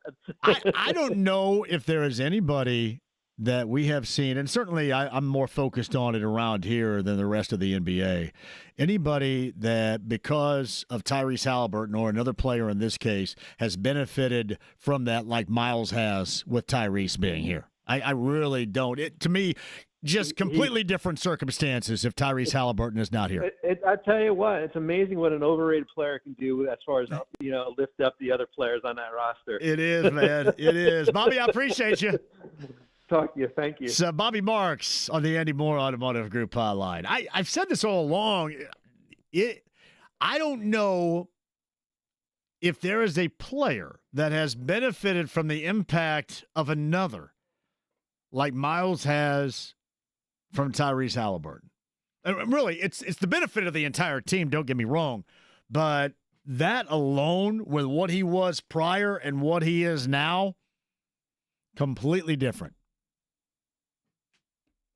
Much, much better. And you can see it. Quick break. We'll come back. Stephen Holder, bottom of the hour. Chad Buchanan, Pacers general manager. We'll break down that series for you coming up on Wednesday. That's the starter, game number one at Madison Square Garden with the Pacers and the Knicks. Chad Buchanan coming up after 5. Two Penske drivers back of the field, and I would suggest heavy punishment handed out by Doug Bowles earlier today. So we'll get to that and a lot more. Tony Donahue, by the way, joined us a little bit earlier. Really good segment with him. That podcast is at 1075thefan.com. Back with you next.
Wide, wide world of sports is going on here. 93.5 and 107.5. The Fan. Carb Day coming up on Friday. Do you have your tickets yet? IMS.com. Make sure you have them. That is going to be the start of a great weekend. The Bronze Fun Time Camper has us out at the Coke Lot, too. More on that coming up. IMS.com. Make sure, if you don't have Carb Day tickets, you get them right now so you can join us for the party. And I will also suggest Nicole and the homemade Jell-O shots at Pagoda Plaza, which is an incredible tradition with Nicole and Harley D. We got to make the pyramid for me. I've got to have a pyramid. Yeah, I don't care what the temperature is. I don't care what the forecast says. I just know this. I and you, we need to party. There's no mistaking that. I know a lot of you out there are incredibly tight-assed. We got to loosen it up a little bit and have some fun coming up on Friday. That is the beginning of what is going to be a great weekend. Yeah, lose the tight ass, join me in Pagoda Plaza, and then I'll tell you what, I'll be like the Pied Piper. I'm the Pied Piper of the party and the fun over the weekend. Just follow me around, hang with me, and we'll have a good time. I had to explain that to James. Who was that? I wanted to say Todd Bridges, but he was Willis on different strokes. Tony Bridges? Somebody actually said, hey, I can't believe the show, and it's the All-American Rejects and Bret Michaels, and I remember the time when Aerosmith played Carb Day. Well, Aerosmith never played Carb Day. I just said, loosen up a little bit. All right? Lose the turd in the punch bowl attitude. Come out and join me, and I will make sure that you have the best time of your life. That's a JMV guarantee. And a lot of you out there know that I can back this up. I'm not just saying it. IMS.com, All-American Rejects, Bret Michaels, Carb Day. That is coming up on Friday. And again, shout out to Bronze Fun Time Campers in Austin. Hey, by the way, Austin, if you're listening out there, Chris Hagan told me last night. First of all, Chris Hagan said, hey, do you mind if I hang out there all weekend? But he said, I think I'm going to do a live shot from the Coke Lot in your RV. Is that okay on Fox 59? I said, hell yeah, it's okay. Party spot. I got a huge envelope full of Coke Lot wristbands, too. I don't know how long they're going to last. I do have to make sure that I have enough to get me in there. But a big envelope full. You have to have your Coke Lot wristbands to be a part. Or I shouldn't say this. You can still be a part of it, but to get in the Coke Lot, you have to have a wristband. So I guess I got to wear that thing all weekend? Will it not get a little funky? What do you think? A little funk? I think you should be fine. I mean, there's a shower in the RV, isn't there? An RV shower. There you go. There's only one human being, however, that's going to drop trow in there. Let me tell you who that is, buddy. Everybody else, the porta potty awaits. No trow dropping, unless it's the host of this show. I said that to Hagan. I think I offended him. Well, I don't know. What? All right, Bobby Marks, if you missed that really good Pacers conversation in the now and for the future, podcast 1075thefan.com. And Chad Buchanan, general manager of the Pacers, top of the hour. Stephen Holder of ESPN is waiting patiently on the Andy Moore Automotive Group hotline. Now, have I sold you on wanting to be a part of the weekend party that's forthcoming here? I was just about to say, I learned a new term today. What's that? The one you just uttered. I don't even know what I said. I can't either. Dropping Was something. it drop trow? Trow? Is that my pants? Yeah, drop trow. Yeah, that's what I mean. My pants. Okay. I don't want any. I think that's what that means, close. isn't it? See, I think that's kind of a hillbilly term. So there's no, you wouldn't know that. I wouldn't know that. I figured it was like a Martinsdale type of thing, or Martinsville type of thing, or something. I don't know, man. Hey, listen, I'm just a guy from Miami. What the hell do I know, understand. Man? Yeah, I think that means. Here's another. I don't think that means nobody's allowed. Oh, believe me though, but there's no growing of tails, with the exception of the host in that RV. Hey, just to be clear, I got the idea. Okay. I want to make sure it was all sorted out clear. for you. Yeah. Make sure there was. But no, hey, you're more than welcome to be a part of it because I have heard from him that Mike Wells has never been, and he's going to take part in it on Friday. So yeah, he'll Lock be up the women and children. He'll be calling for a ride home by 4:30. I guarantee you. Yeah, he's up there in age with me, so you know how we are. I don't know if his longevity. I don't know if he's going to have it anymore. The whole fastball situation, but we're gonna find out. We shall see. Hey, where do we start here? I want to get your thoughts on the Pacers. We've discussed a great deal on the Pacers. What do you think about this Pacers-Knicks series in the Eastern Conference Finals? A rematch, I guess, although there's more availability for the Knicks and certainly two new players on this roster that will help dictate as well a rematch of the Eastern Conference semis of a year ago. Yeah, for sure. I mean, it's a different Knicks team. But I also think it's a better Pacers team than they faced last year. So that is, I'm not saying it's a wash because, Jalen Brunson's a pretty good player. But I do think that the difference between last year and this year, I don't know that there's a lot of relationship, let's put it that way, between what happened last year and what will happen this year. The Pacers just are battle tested now, man. And they're not fazed by this. They're ready for this, is what I'm saying. And so that's the first thing, just an overall, sort of outlook on it. I think the other thing here is this is kind of going to be a battle of styles a little bit. And that's not, sort of groundbreaking analysis, but really for the Pacers, when they've played well, it's when they've played their style. Okay. And there are some teams that are maybe a little bit more, adjustable in how they play. The Pacers, when they play well, they play their way. And so you have that, and then you have the Knicks on the other side, who I'm not saying they're not the Pat Riley Knicks, obviously, but they're certainly not trying to play at the same pace as the Pacers. And I'm interested to see who wins out, in trying to dictate their pace. It is going to be really, really interesting. And I just love all the atmosphere, the optics of this. I mean, if you've been to the Garden, you get it, right? You understand. And then these two teams, I've never been a part of, I wasn't a part of those series, the series back in the day with Reggie and so forth. But obviously, from watching from afar, this is going to feel different, though. This Eastern Conference Championship with these guys in it, with all the history, I'm looking forward to it. Yeah.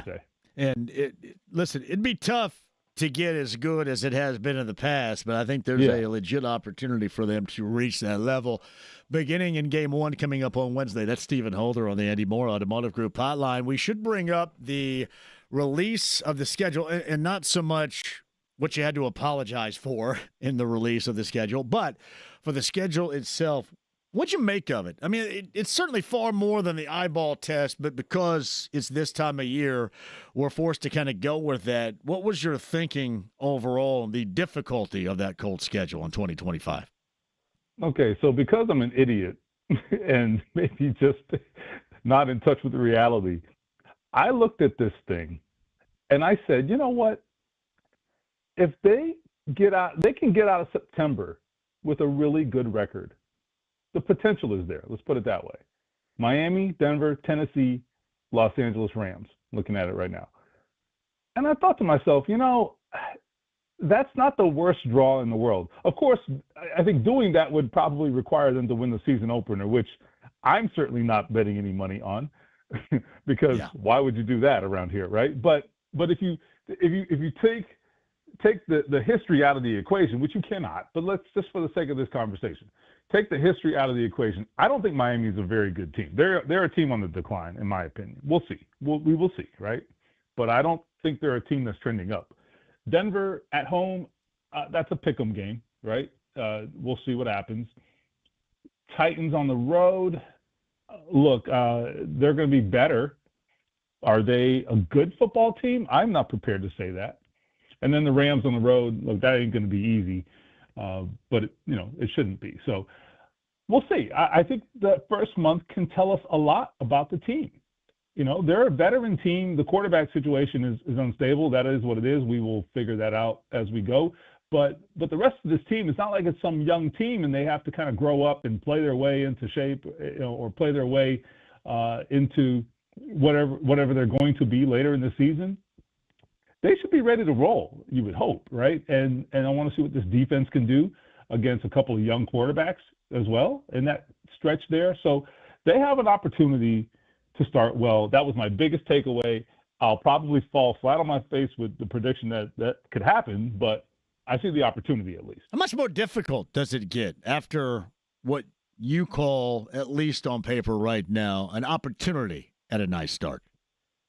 Well, I mean, it is interesting. I think after that first month, they come home, 2 back-to-back home games against the Raiders and the Cardinals. I mean, we'll see where they are at that point. But if we had to sit here today, do you say, I think I say they're favored in those 2 games. Just talking completely out of my rear end on May 19th, right? We'll have to see. But it does get, I think, difficult in some stretches. Particularly, I would say, right before they go to Germany, you got the Steelers. I don't know who the hell their quarterback's going to be, but we will see. But it never plays out well for the Colts in Pittsburgh, right? I mean, I could play quarterback, and I would pick the Steelers in that game. You go to Germany, and then you come home, and it's at Kansas City. You got Houston. A couple weeks later, you're at Seattle, right? So, I mean, it gets dicey there, and that's the stretch run, okay? The stretch run, and then you finish up with Houston a few weeks later. So that sort of late November after the bye, going into December, there are some real pitfalls there, and it's at a time when you really can't afford to really fall on your face. So, interesting. It'll be interesting to see how they fare. Yeah, no doubt. And, the whole offseason, is this going to be the most interesting we've seen since we're all wondering if Andrew Luck was ever going to play with this whole quarterback duel that we have been promised? I mean, it's definitely interesting. We'll see. We'll see how it plays out. I mean, it normally doesn't play well as an end result, but interesting it should be. Oh, I definitely agree on that. I'm intrigued by it. I think, and even nationally, there's some intrigue from people nationally. I mean, even ESPN, my employer, seems to be marginally interested in how this thing's going to go. Because I think, you know why, too? I think it's because teams don't really do this. They just don't. Like, normally when you have a quarterback battle, it's generally you've got a veteran quarterback in place and the team just drafted a quarterback, and they're going to let it play out. They don't necessarily declare a quarterback battle like in March. I mean, that doesn't typically happen, right? I think this is a pretty unusual scenario. I'm sure there's a listener out there who can throw 2 or 3 scenarios at me where this happened before, and I'm not saying it's never happened. I am saying, though, that the way they have sort of gone about establishing this quarterback battle is kind of interesting. They went out and signed a veteran quarterback to compete with their third-year quarterback, and that is not something you're going to see very often. So just the whole idea and the notion of what they are doing makes it interesting because people don't do this. So it'll be interesting to see how it goes.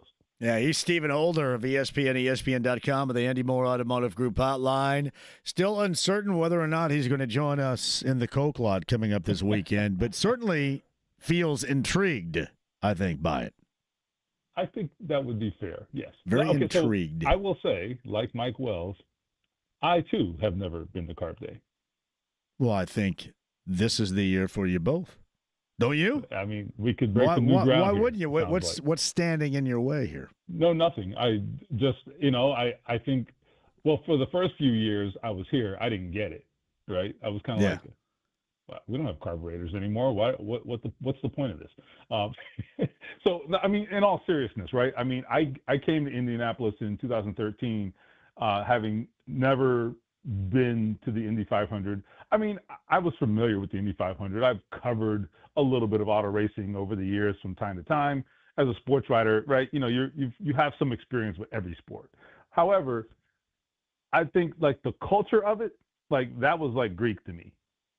complete Greek. Sure. I remember I covered the first year I was here, 2014, the first spring I was here. I covered the 500 that year, and I remember sitting next to Kurt Cavan in the media center, and I was like trying to decipher this interview with some driver. I can't remember who the driver was.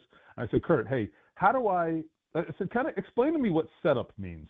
And he looked at me like, boy, why did they send you out here? And I now understand it. I get it. And I actually kind of, I like cars in that regard. So I've kind of grown into like maybe kind of sort of a car guy. So I get it now. And you have to understand the culture is what I'm getting at. And the culture to me was like another language. And now I understand the culture a lot better. So you gain an appreciation of it that I did not have and could not have when I got to Indianapolis. But saying all of that, I still have not made it to a carb day. So I think we need to talk. You got it. You just let me know, buddy. I appreciate you. All right, you got it. Stephen Holder, ESPN, ESPN.com, so the Andy Moore Automotive Group hotline. So George asked me, when officially did the Knicks-Pacers rivalry begin? Would you guys like a bit of a history lesson? I shall do that coming up next, too. Chad Buchanan, Pacers general manager as well. Punishment handed down to Team Penske by Doug Bowles in IndyCar earlier today. That and more. And we have 500 tickets to give away before the end of the show as well. 93.5, 107.5, The Fan.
Any special message for all the kids watching at home?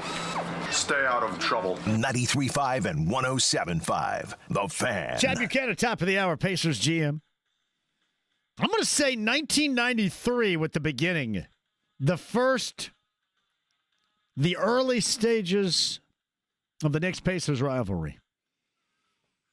93 postseason, and did it all start with the John Starks headbutt?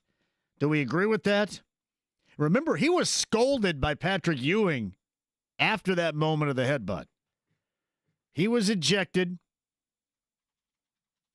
for that Game 3 headbutt that was at Market Square Arena. That, to me, was the beginning of the rivalry, which continues coming up on Wednesday, game number 1 of the Eastern Conference Finals in New York at Madison Square Garden.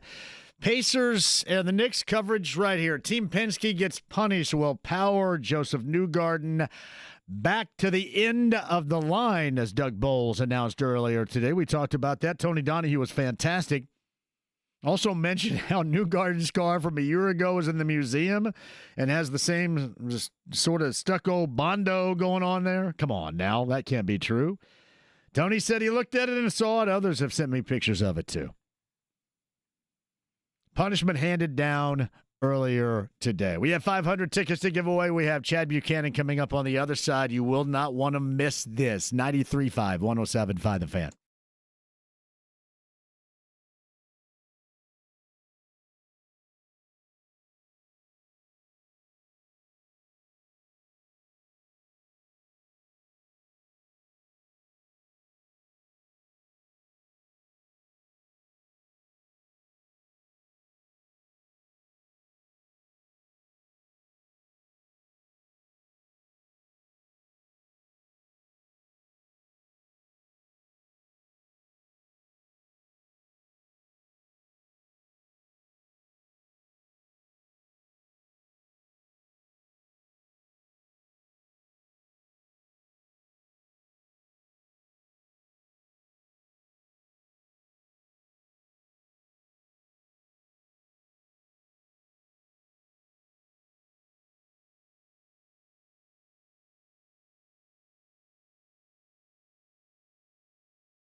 don't know what the hell's in there, but it's weird and pissed off, whatever it is. 93.5 and 107.5. The Fan. It is James, the producer, is what it is. Man, road shows Wednesday, Thursday, Friday. Coke Lot this weekend. Bronze Fun Time Camper. Plural. Ask for Austin on Pendleton Pike. And, of course, on Sunday morning, by the way, too, District Tap, Northside, Wednesday. Dawson's on Main and Speedway, Tavern Tour Stop, Heaven Hill Distillery, Brent Halverson on Thursday. Pagoda Plaza, Carb Day Party Friday. I mentioned the weekend at the Coke Lot of the Bronze Fun Time Campers RV that we're going to be housed in. And then what stations? IBC and then these two, right? 93.5 and 107.5 The Fan. I get to throw at the traffic and Matt Bear on Sunday. Tony Katz and I had the pre-race show at 6. And then I'm going to come back here before I go to the Pacer game and game number 3 at Cambridge Fieldhouse and do a pregame show. It's going to be an incredible weekend, it is. And to help document on the Andy Moore Automotive Group hotline, he is a close friend of the show that I am damn sure did not see anybody more talented on the basketball floor over the course of last week in Chicago than he's talking to right now at the age of 55. Chad Buchanan is the Pacer general manager joining us now. Nobody in my zip code, area code of talent that you saw up there? Well, we went in there trying to find an upgrade over you, but it's really hard to find, John. I mean, there's just not many players out there that can match your level of athleticism, your toughness, yes, your shooting, your overall, presence that you bring to the court. It's just hard to match. I'm a little disappointed you didn't mention my hair. Why not? That's just a given. I said this. And I don't know what you can do with it. If you want to bounce it around your dome and then say something about it, you can. But I think right now, between the work that the Pacers are doing and the Fever they're doing, this is, and I talked to Bobby Marks about this, somebody you know very well a little bit earlier in the show. This is a beginning, the early stages of an absolute golden era here with Pacer Sports Entertainment. And I could not be more happy. Now, obviously, things can happen. Who knows? But I think as it stands right now, it is indeed, no pun intended, a golden era for Pacer Sports Entertainment on both sides. And it's unique and it's thrilling at the same time. Yeah, you got to be happy for Mr. Simon and his family, for all they've done for Indianapolis, the state. Seeing the Fever start off the season with such a great win, I mean, there's so much to be excited about on their end and with where our team's at. You're right. I mean, it's one of those moments you got to enjoy this time because you never know how long it can last. In professional sports, it can change in an instant, but in the moment, it feels like both teams are in a good spot with good people, both coaching and leading the team, and obviously the players on the court.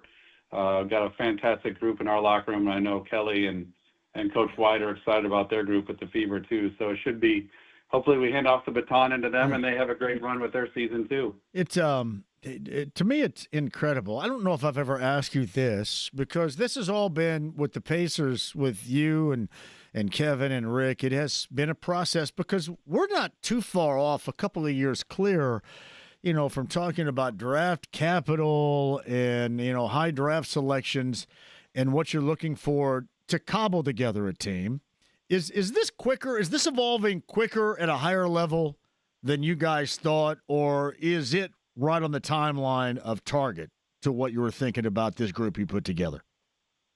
I mean, I think it's gone quicker than probably we expected. I think last year was an unexpected, jump into the Eastern Conference Finals, which was, all of this, you got to give credit to Coach Carlisle and his staff and our players for coming together and, Rick's building an identity with this team and everybody on this team embracing their role. And when you do that and you have guys, that make plays and they compete and they play together and they fight every night, you just never know what can happen.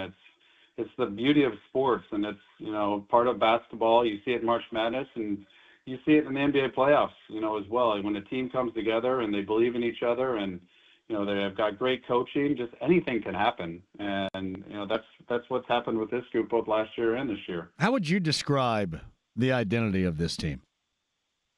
I think it's a group of guys who play for each other. That's the simplest way for me to put it, is they celebrate each other.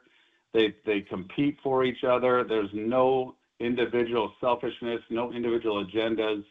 It's all playing for the good of the group. And it shows up every day at practice. It shows up on the road when they travel together. It shows up in, obviously on game night. This group generally loves being around each other, and they play for each other's, enjoyment. And when one of their teammates does well, they all celebrate, which is the sign of a truly connected team. And that's another credit to our coaches for building this type of culture where you have everybody think of the team first, which is really, really challenging to do at the professional level. But this group has done that. Well, I was going to reference that. This seems like it is incredibly difficult with that, the overall team concept. But was there a particular moment, and I call it the evolution of this team, where you thought, yeah, you know what? This is it. We've got something special here because, hey, Chad, this whole dynamic, you don't see very often. What you just described, you don't see or hear about very often at this level of basketball or really professional sports in general. When was that moment you knew that this was that path where you guys were going?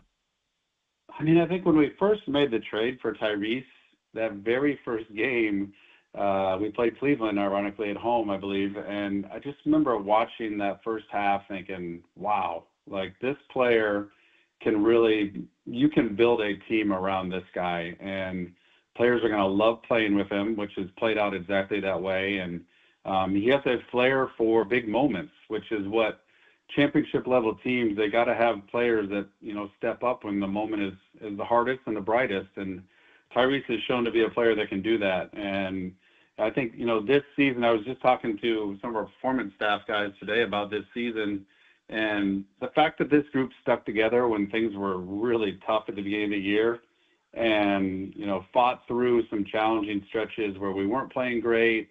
We had guys beat up. We were losing games to teams that, you probably were disappointed to lose to, but that's part of the NBA. But to their credit, they stuck together and they believed and they fought for each other, and we came out on the other side in a good spot. So, and I go back to this team and I go back to our coaches for staying consistent with the message, staying consistent with our purpose, what we're preaching.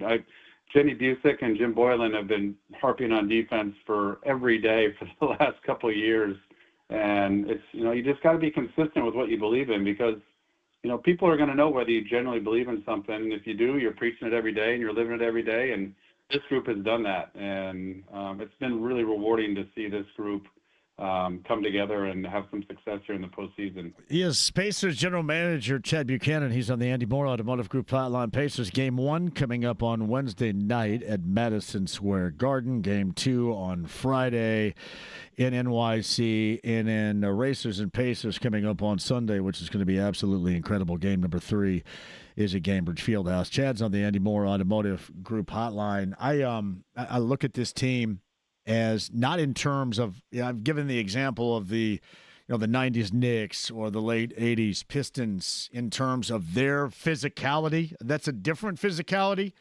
But I have always said this, and I would agree with others that have stated it.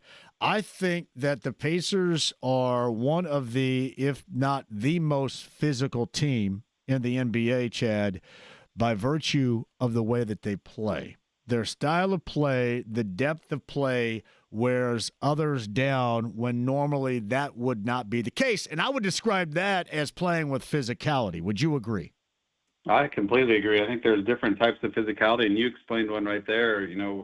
Physicality wears on people's bodies, and you can do that in different ways. You can do it with the physical beating and contact and things like that. You can do it with just the pace of play, which is, really defines who we are with how fast we play. And you can do it mentally, the course of a long game, a long season, the mental fatigue that it can put on somebody. It's, I don't think a lot of guys like playing against the way we play. And that's got us through some tough stretches during the middle of the season where other teams are a little tired and they don't want to run up and down with you, on a Tuesday night in February. So, credit to, the way our guys have committed to be in great shape and staying consistent with the way we attack and approach every game. And it's been a formula that's worked for us this year. How many teams like you guys make it normalcy to pick up full court defensively? There's not many teams that do that. I mean, it's hard in the course of an 82-game season. You got to have the depth to do it. You got to have guys with the mentality to want to do that, and it can grind on another team. You know, obviously T.J. McConnell was the kind of the first one to start doing that for us, and we got other guys that do it now. And it's just you're trying to just wear out the other team's players, and some nights it works, some nights it doesn't. You know, there's some nights where you just don't get enough. You can't do that, but if our defense is clicking and we're getting stops and we're able to, you know, pressure a guy, bring up the court, that we feel like over the course of a long game, and in this case a long series, maybe that can give you a little bit of an advantage. What's the training process? I've always wanted to ask you this, and I never have. To get a team, because one, you have to have the right guys, and you guys clearly have the right guys. Because I say this all the time, everybody would love to play. I want to play up and down. I love basketball. I want to get up and down. I want to push tempo. And then you get out there and you go, holy hell, I'm tired. I'm gasping for air. I don't want to do that on both ends in this capacity. How do you guys, just besides the depth, Chad, in which we see, prepare to play in that fashion, which, again, throughout the landscape of the NBA, you rarely, if ever, see? I think it's a couple of things are involved there. First of all, our medical and performance staff is top notch, and they get these guys' bodies ready to play at this level of intensity and pace every night. And that started. Our guys got together in Orlando last September before training camp started.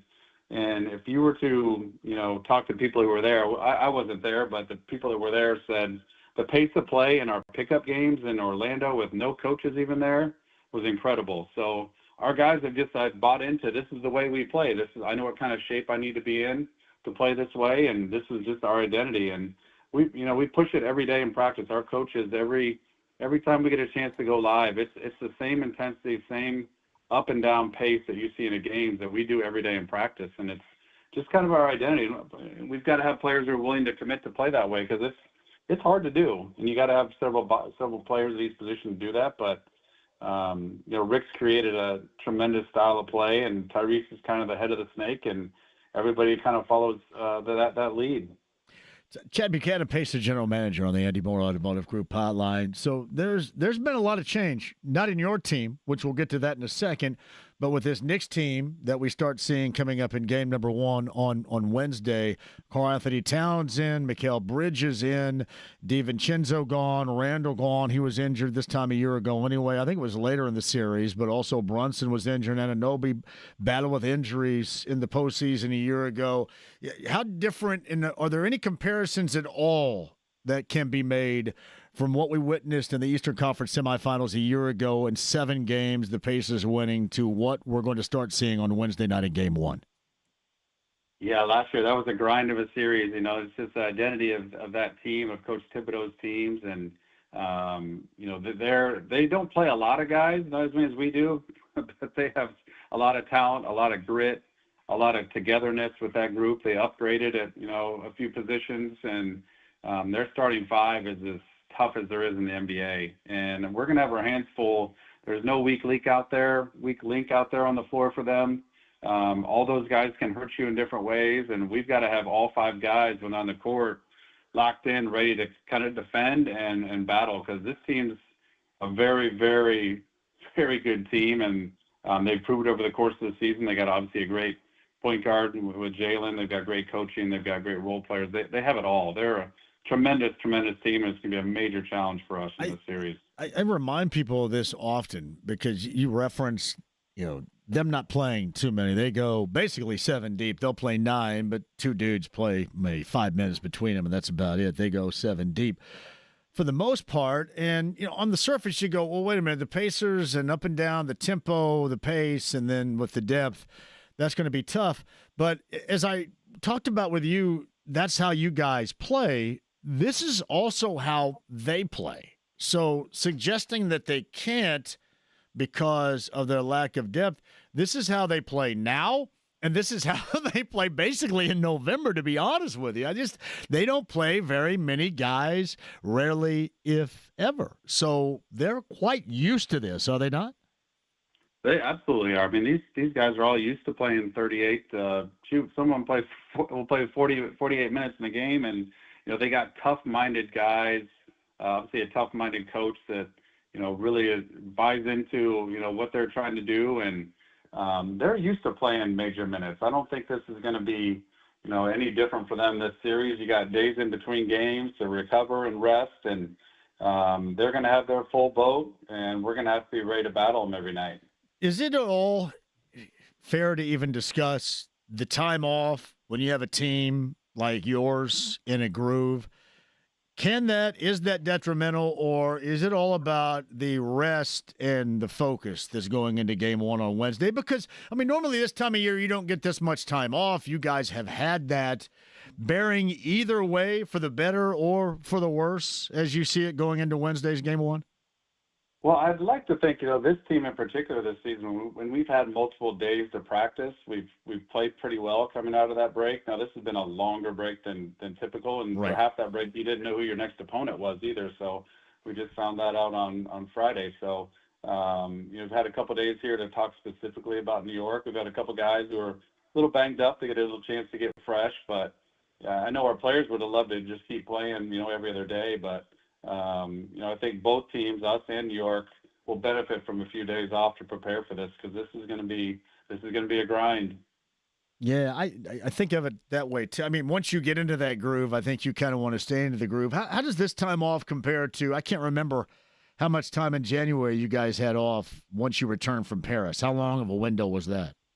Yeah, we only had about 3 days of coming back from Paris. This has been a full week, so a little bit different, and it's a little different from the All-Star break. Guys were sitting on the beach for 4 of those 6 days of an All-Star break. They've been, here in town and living their daily routine and getting ready for the next team. So I think it's good for an NBA player to have a stretch like this to rest their body.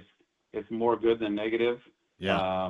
From a basketball standpoint, I think guys they're practicing every day, trying to stay sharp, and I think we'll be ready to go on Wednesday. Now, I will say this. I would agree with you. It normally, and I hear this on this station in the morning show when Rick is on here too, it seems like this team does benefit from practice time and maybe suffer sometimes during the season when things are bogged down and there's not a lot of it. Yeah, I would go back to Coach Carlisle and his staff are so good at making each day focusing on what the teams needs to be talking about, whether it's film work, whether it's individual skill work, if it's going up and down, if it's some 5-on-0 half court. They've had just a great touch of knowing what our team needs on a particular day. And when you have multiple days to practice, it really allows guys to kind of refocus and, put behind you what is behind you and not look too far ahead and focus in on the moment where you're at, where your feet are at. And that's when you get better. That's when you show improvement, and that's when you get your mind ready to play the next team. When you go to sleep at night, do you ever thank your lucky stars that you come on with me and I advise you to run this thing back last summer? I do every day. I'm going to need your advice after we're all going to need your advice after the season's over too. Well, I don't want I can't tell you. I say this all the time here, and I know I end up kind of sounding like a cheerleader, and I'm not a cheerleader. But, Chad, this is the most fun group, enjoyable group that I've witnessed. I mean, there are so many reasons to get with them, and I tell this to people all the time. It is the love of basketball in this state, but when you first are introduced to it, you are taught the team brand of basketball. And as we mentioned a little bit earlier, this Pacer team is such a rarity in the NBA landscape because while you have star talent, there is no individual, big time. I don't know if that's kind of a backhanded compliment. I don't mean it to be. It is a team concept that is a rarity at this level. And I just think it is so embraceable for those of us that grow up and you're taught that team concept. And you see it in the NBA where I guess oftentimes maybe you don't see it at this level. Yeah, and one other thing I'd add to that, John, is I think whatever level you understand basketball at, if you're in-depth as you are, you study it, you watch it all the time, or you're just a casual fan or you know very little about the game, I think when you watch our team, you can generally see how much joy they have playing the game. And that's carries over from really every guy on the team, and you can feel the camaraderie with the group, that they enjoy being together, they enjoy playing together, they appreciate each other, they respect each other, they respect their coach, they respect the fans. And it's just an easy group to get behind. And I think when we're in the moment of it in the season, it's hard to really step back and appreciate that. And I think once the season's over, us, as a team, will be able to really embrace that and understand how special this was. Because, right now you're in the heat of the playoffs and you're focused on your next game, your next opponent. But, I think if once the season's over, we step back, we're going to really appreciate this group and all that they've accomplished. And hopefully there's more to come. Yeah, and part of it, too, is we live in such an era now to where if, you don't win at all or at the highest level, then it's easily forgotten about. And I think the more that you accomplish, the more that you can genuinely embrace. And I've often wondered this, because you see so many copycat artists out there who see something going well in one place and try to, emulate that someplace else. Is this a brand, a style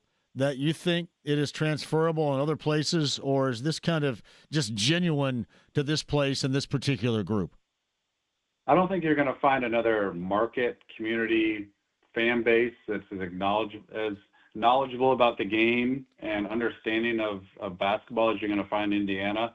I mean, I don't think there's another market in the United States that can match that. As far as the style of play, the brand of play, I think it all comes down to, your best players, your core players. What are they about? Are they about the team? Are they about, winning? Or are they more about themselves, their individual, brand? That drives so much of the identity of a team. And we're so fortunate that our core players are all about the Indiana Pacers, and they're all about every guy in that locker room. And, that's hard to replicate. And that's a delicate thing that can change from year to year at times. And, you hope to keep, everybody, with the same mindset and same approach, because when you do, you can have special seasons, special things can happen on the basketball court. Yeah, no doubt about that. No doubt about it. And you see it.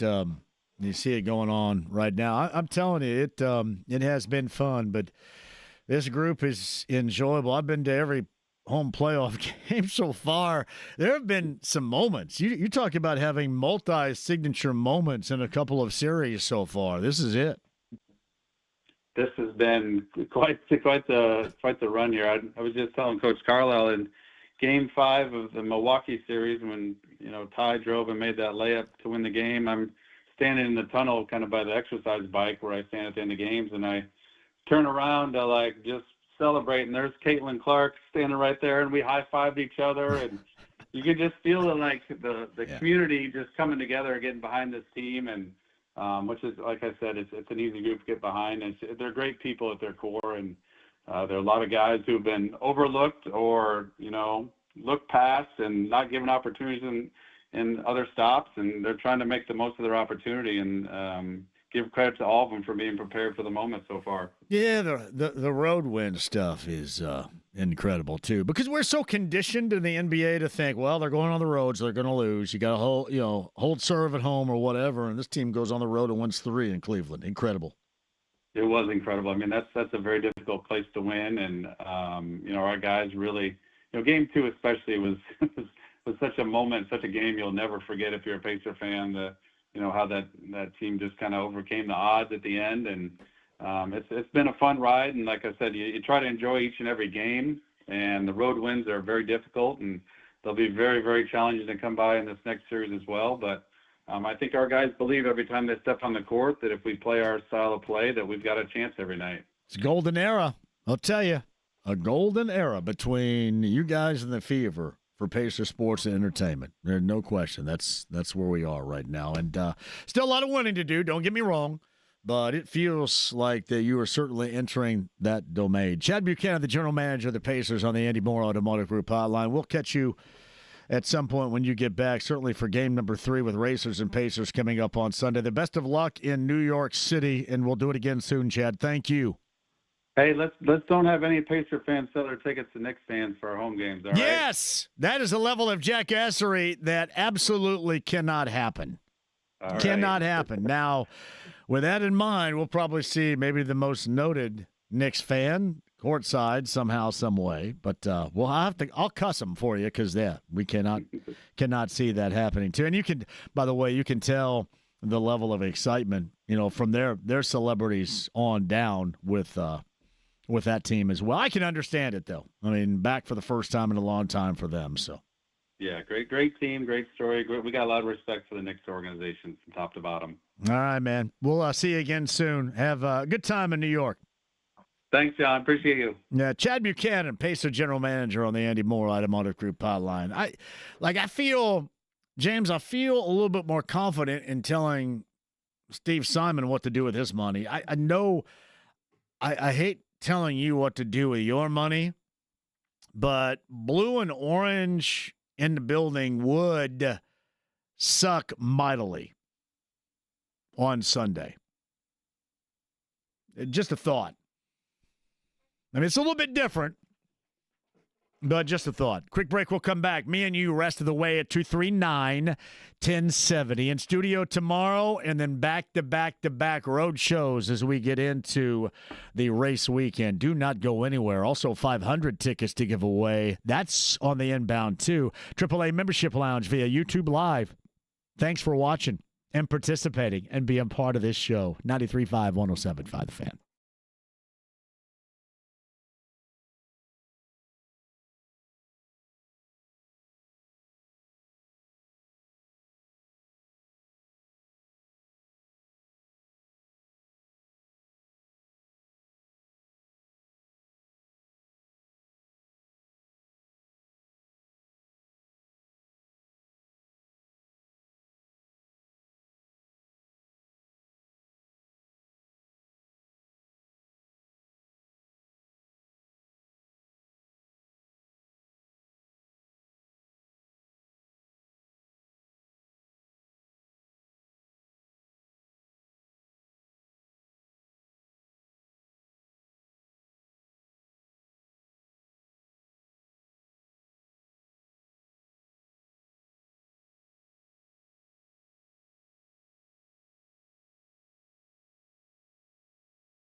Bobby, I'm your white knight. 93.5 and 107.5, The Fan. Oh, welcome back to the show. The Penske drivers, Will Power and Joseph Newgarden's rides back of the field as a decision was made earlier today. Kind of interesting to say the least. Yeah, I saw this as well. We'll get back to that coming up in a minute, but did you see the video of the Pacer fan that was heckled in New York City? Tyrese Halliburton is going to pay for him to attend. Let's see. I'm going to see it. Let's see. All right, fan who was pelted with bags of garbage and heckled for donning a Halliburton jersey on the streets of New York City has been invited to the Pacers to Game 4 of the Eastern Conference Finals in Indy. So he's going to Game 4 thanks to Tyrese Halliburton. Yeah, that was a little bit earlier today. It's some levels of ridiculousness that sometimes very difficult to comprehend. But yeah, a busy day to say the least. As I mentioned at the outset, Tony D and I had this conversation, in case you missed it on the show earlier, that Team Penske was leveled against them punishment. Doug Bowles had the announcement a little bit earlier today regarding the circumstances during qualifying. So they go to the back of the grid. I'm sure Trackside's going to have more on that coming up at the top of the hour. But it is the second time in a year that Team Penske has had to deal with this. And, at some point, the whole conflict of interest thing, this is not going to go away anytime soon.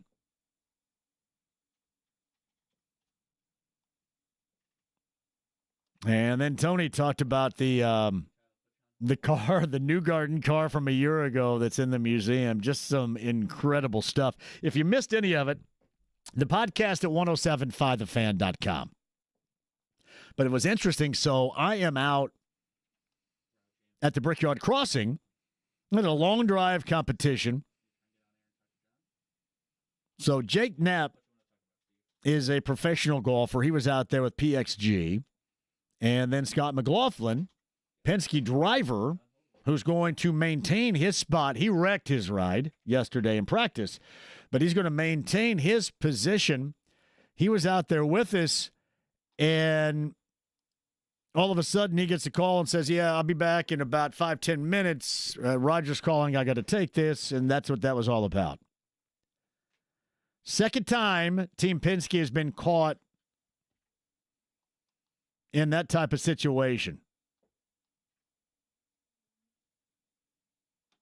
And we've been talking about that. Tony Donahue and I had that conversation a little bit earlier. Again, that podcast is at 1075thefan.com. If you remember, it was push to pass with Joseph Newgarden in the opener a year ago.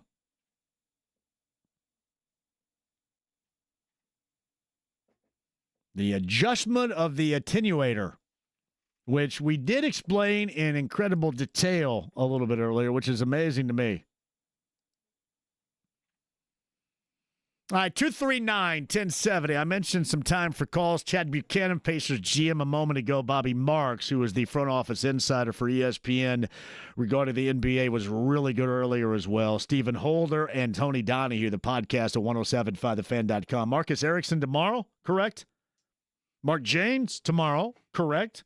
Rakestraw tomorrow, correct? Kyle Kirkwood? Who else do I have tomorrow? And Colton Herta, I believe. Colton Herta. I'm going to tell you what, I did mention to Scott a little bit earlier, that wreck was ridiculous yesterday.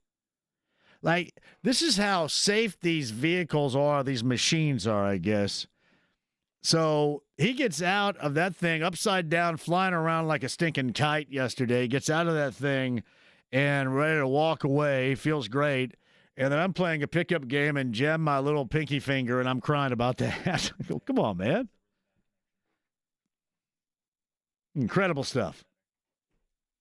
Hey, Wednesday, Thursday, and Friday. Wednesday, the District Tap, Northside Clearwater Crossing. That is going to be an outstanding time. I'll look for you there. Of course, Pacer game number 1 in NOIC coming up on Wednesday night. And then on Thursday, we'll get a recap of that. Dawson's on Main in Speedway, a Tavern Tour stop. Me and Brent Halverson, that's going to be a blast, too. You've got to make that. And then Carb Day, Pagoda Plaza on Friday. IMS.com to make sure you have your passes to see Bret Michaels and the All-American Rejects and be a part of our party. 239-1070 is that number. Steve is up first today. Steve, welcome to the show. How are you, brother? Hey, I'm doing good. How you doing? Great. Go ahead. Yeah, I was just thinking about that whole Roger Penske thing, and, not to compare him as far as who I like and who I don't, but it's like Bill Belichick. It's like, you're winning. Why are you still cheating? Yeah. Like, why are you bending the rules like this? And the excuse is, well, you can't keep track of everything. Well, it's still on your watch, and this is stuff that cannot happen. I mean, it cannot happen anywhere in IndyCar, but it sure as hell can't happen in terms of the Indianapolis 500 with integrity and the expectation and all that does, even with the punishment, Steve, honestly, of today, as Tony talked a little bit earlier, all that does is bring up questions about the past and the dominance and the level of winning of the past. And Yes, again, exactly. I mentioned It's that buzz term integrity, the integrity of IndyCar here, anyplace else. And now all of this, if it wasn't already, last year is going to be even more so under the microscope. And this is just crap that can't happen. It just can't. Yeah, I don't like it. And it brings the question, like, you got caught this time, but how many times have you done it? Yeah, that's it. I mean, that is the common theme with everybody. And look, you've got investigations going on Newgarden's car in the museum, for goodness sake.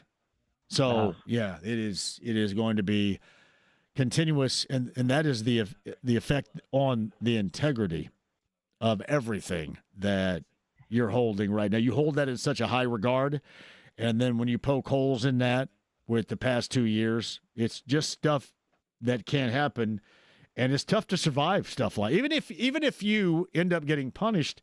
I mean, like you mentioned, this is never going to go away because that thought is going to be the most obvious before anything else every single time. Just will.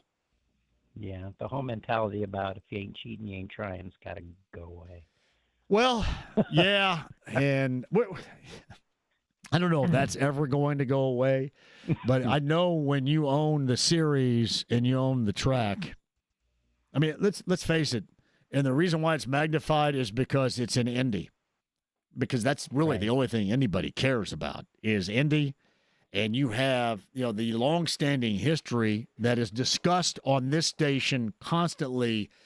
And when you blank with that integrity going back, you cannot do it. This is the crown jewel, not just of this series, but of auto racing in general. And you get an idea on how important that should be. And that's why people are suggesting, all right, well, if you can't stay on top of this, if you know what's going on, you don't know what's going on beneath you with those you put in position, should be running this. And therein lies even another layer of discussion, I'm sure, because there's a lot of it going on. And you have other teams, other owners, other drivers that are also having discussions like this constantly. And it's not likely to end. Yeah. Steve, anything else? Everybody else, they get it cleaned up. I just hope they get it cleaned up. What else you got, buddy? That's all for me. Hey, Steve, thank you very much. Thanks, John. 2 Penske cars going to the back of the field. Yeah, I know. I sit here all the time and talk about, hey, the party and all that. Hey, fun, the Pied Piper. But this is some serious stuff. I asked Tony a little bit earlier whether or not he believed this was just going to go away. Because, I mean, do you hand down the punishment and then people are going to forget about it? Or, as Steve mentioned, you're going to get more and more things called to within question. Things that don't seem quite right. Instances in the past, from a team that has certainly been dominant in winning here and throughout the series. Tough to get past. All right, quick one, we'll come back. Bill, on the other side, you, me, until the top of the hour, and Trackside is at 6 o'clock coming up later on tonight as well. I have Indy 500 tickets to give away. I would suggest you stay right there. The AAA Membership Lounge via YouTube Live at 93.5 and 107.5 The Fan.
waiting.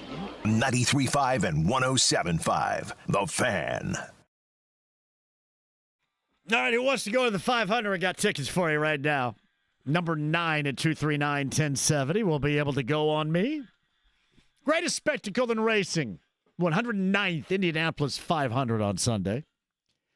Number 9 is going to go on me at 239-1070. The news of the day, of course, Team Penske rocked.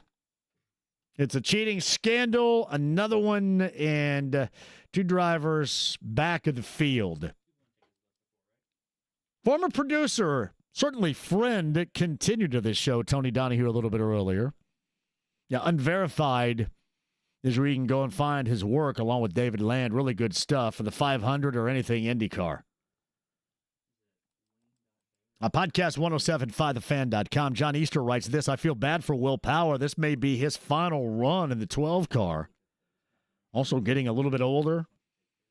Newgarden still has many chances left, and now they're like trying to check out all his old equipment. Thank you, John. JMV has Team Penske become the Michigan football of racing. 2 head coaches, 8 suspensions and counting. Stay classy, Ann Arbor. Team Penske, and well, I mean, that's, you know, Detroit's the home base up there, right? The Team Penske of IndyCar. Bill's at 239-1070 right now. Hello, Billy. How are you? JMV, how you doing, man? I'm You doing all right? outstanding, buddy. Thank you for the call. Go ahead. Going to be an outstanding week. District Cap on Wednesday. Dawson's on Thursday. Yes. Weather's going to hold up, I think, and then the weather for the race. Even though Carb Day is going to be a little chilly, weather for the race is going to be nice. It always is. This is Indianapolis. I did see the weather for the race is good, but the Carb Day forecast is chilly. I would agree with you. I don't think I've ever worn jeans to Carb Day. This is going to be a first timer, I think. Well, just pack an extra beer and everything, and the body temperature will be fine. You know me. You know me and how I get warm next to the open flame of bourbon, brother. Come on now. You know me. There we go. Yes. There we go. Hey, I'm looking forward to the Knicks and the Pacers, and just recalled today that last year after the series, both Tyrese Halliburton and Brunson were on WWE SmackDown. Yeah, right. So I'm not saying that they're going to be on it tonight. Probably not. No. But that could be a potential storyline. But I just wanted to back into the Angel Reese thing just a little bit. Hey, Billy, do we have enough time? Because I just heard the music's rolling right now. Is this something that's going to be a little bit long? We may have to get to it tomorrow. Can we do that? Content to be told later. Yeah, hey, I tell you what, I don't mean to cut you off, Billy. Thank you very much, but the music was playing, and it sounded like this would be lengthy. I'll let you get back into that point as the WNBA continues to investigate. We brought that up a little bit earlier. Man, I want to see some hoop. Want it to be about hoop, not storylines, politically speaking or otherwise. Billy, we'll let you get that shot in. And your chance coming up on tomorrow's show. Marcus Erickson, Mark James, Greg Rakestraw, Kyle Kirkwood tomorrow. James, great job. Landon, great to see you. Trackside top of the hour. Chad Buchanan, Bobby Marks, Tony Donahue, Stephen Holder, 1075thefan.com. Have a great night.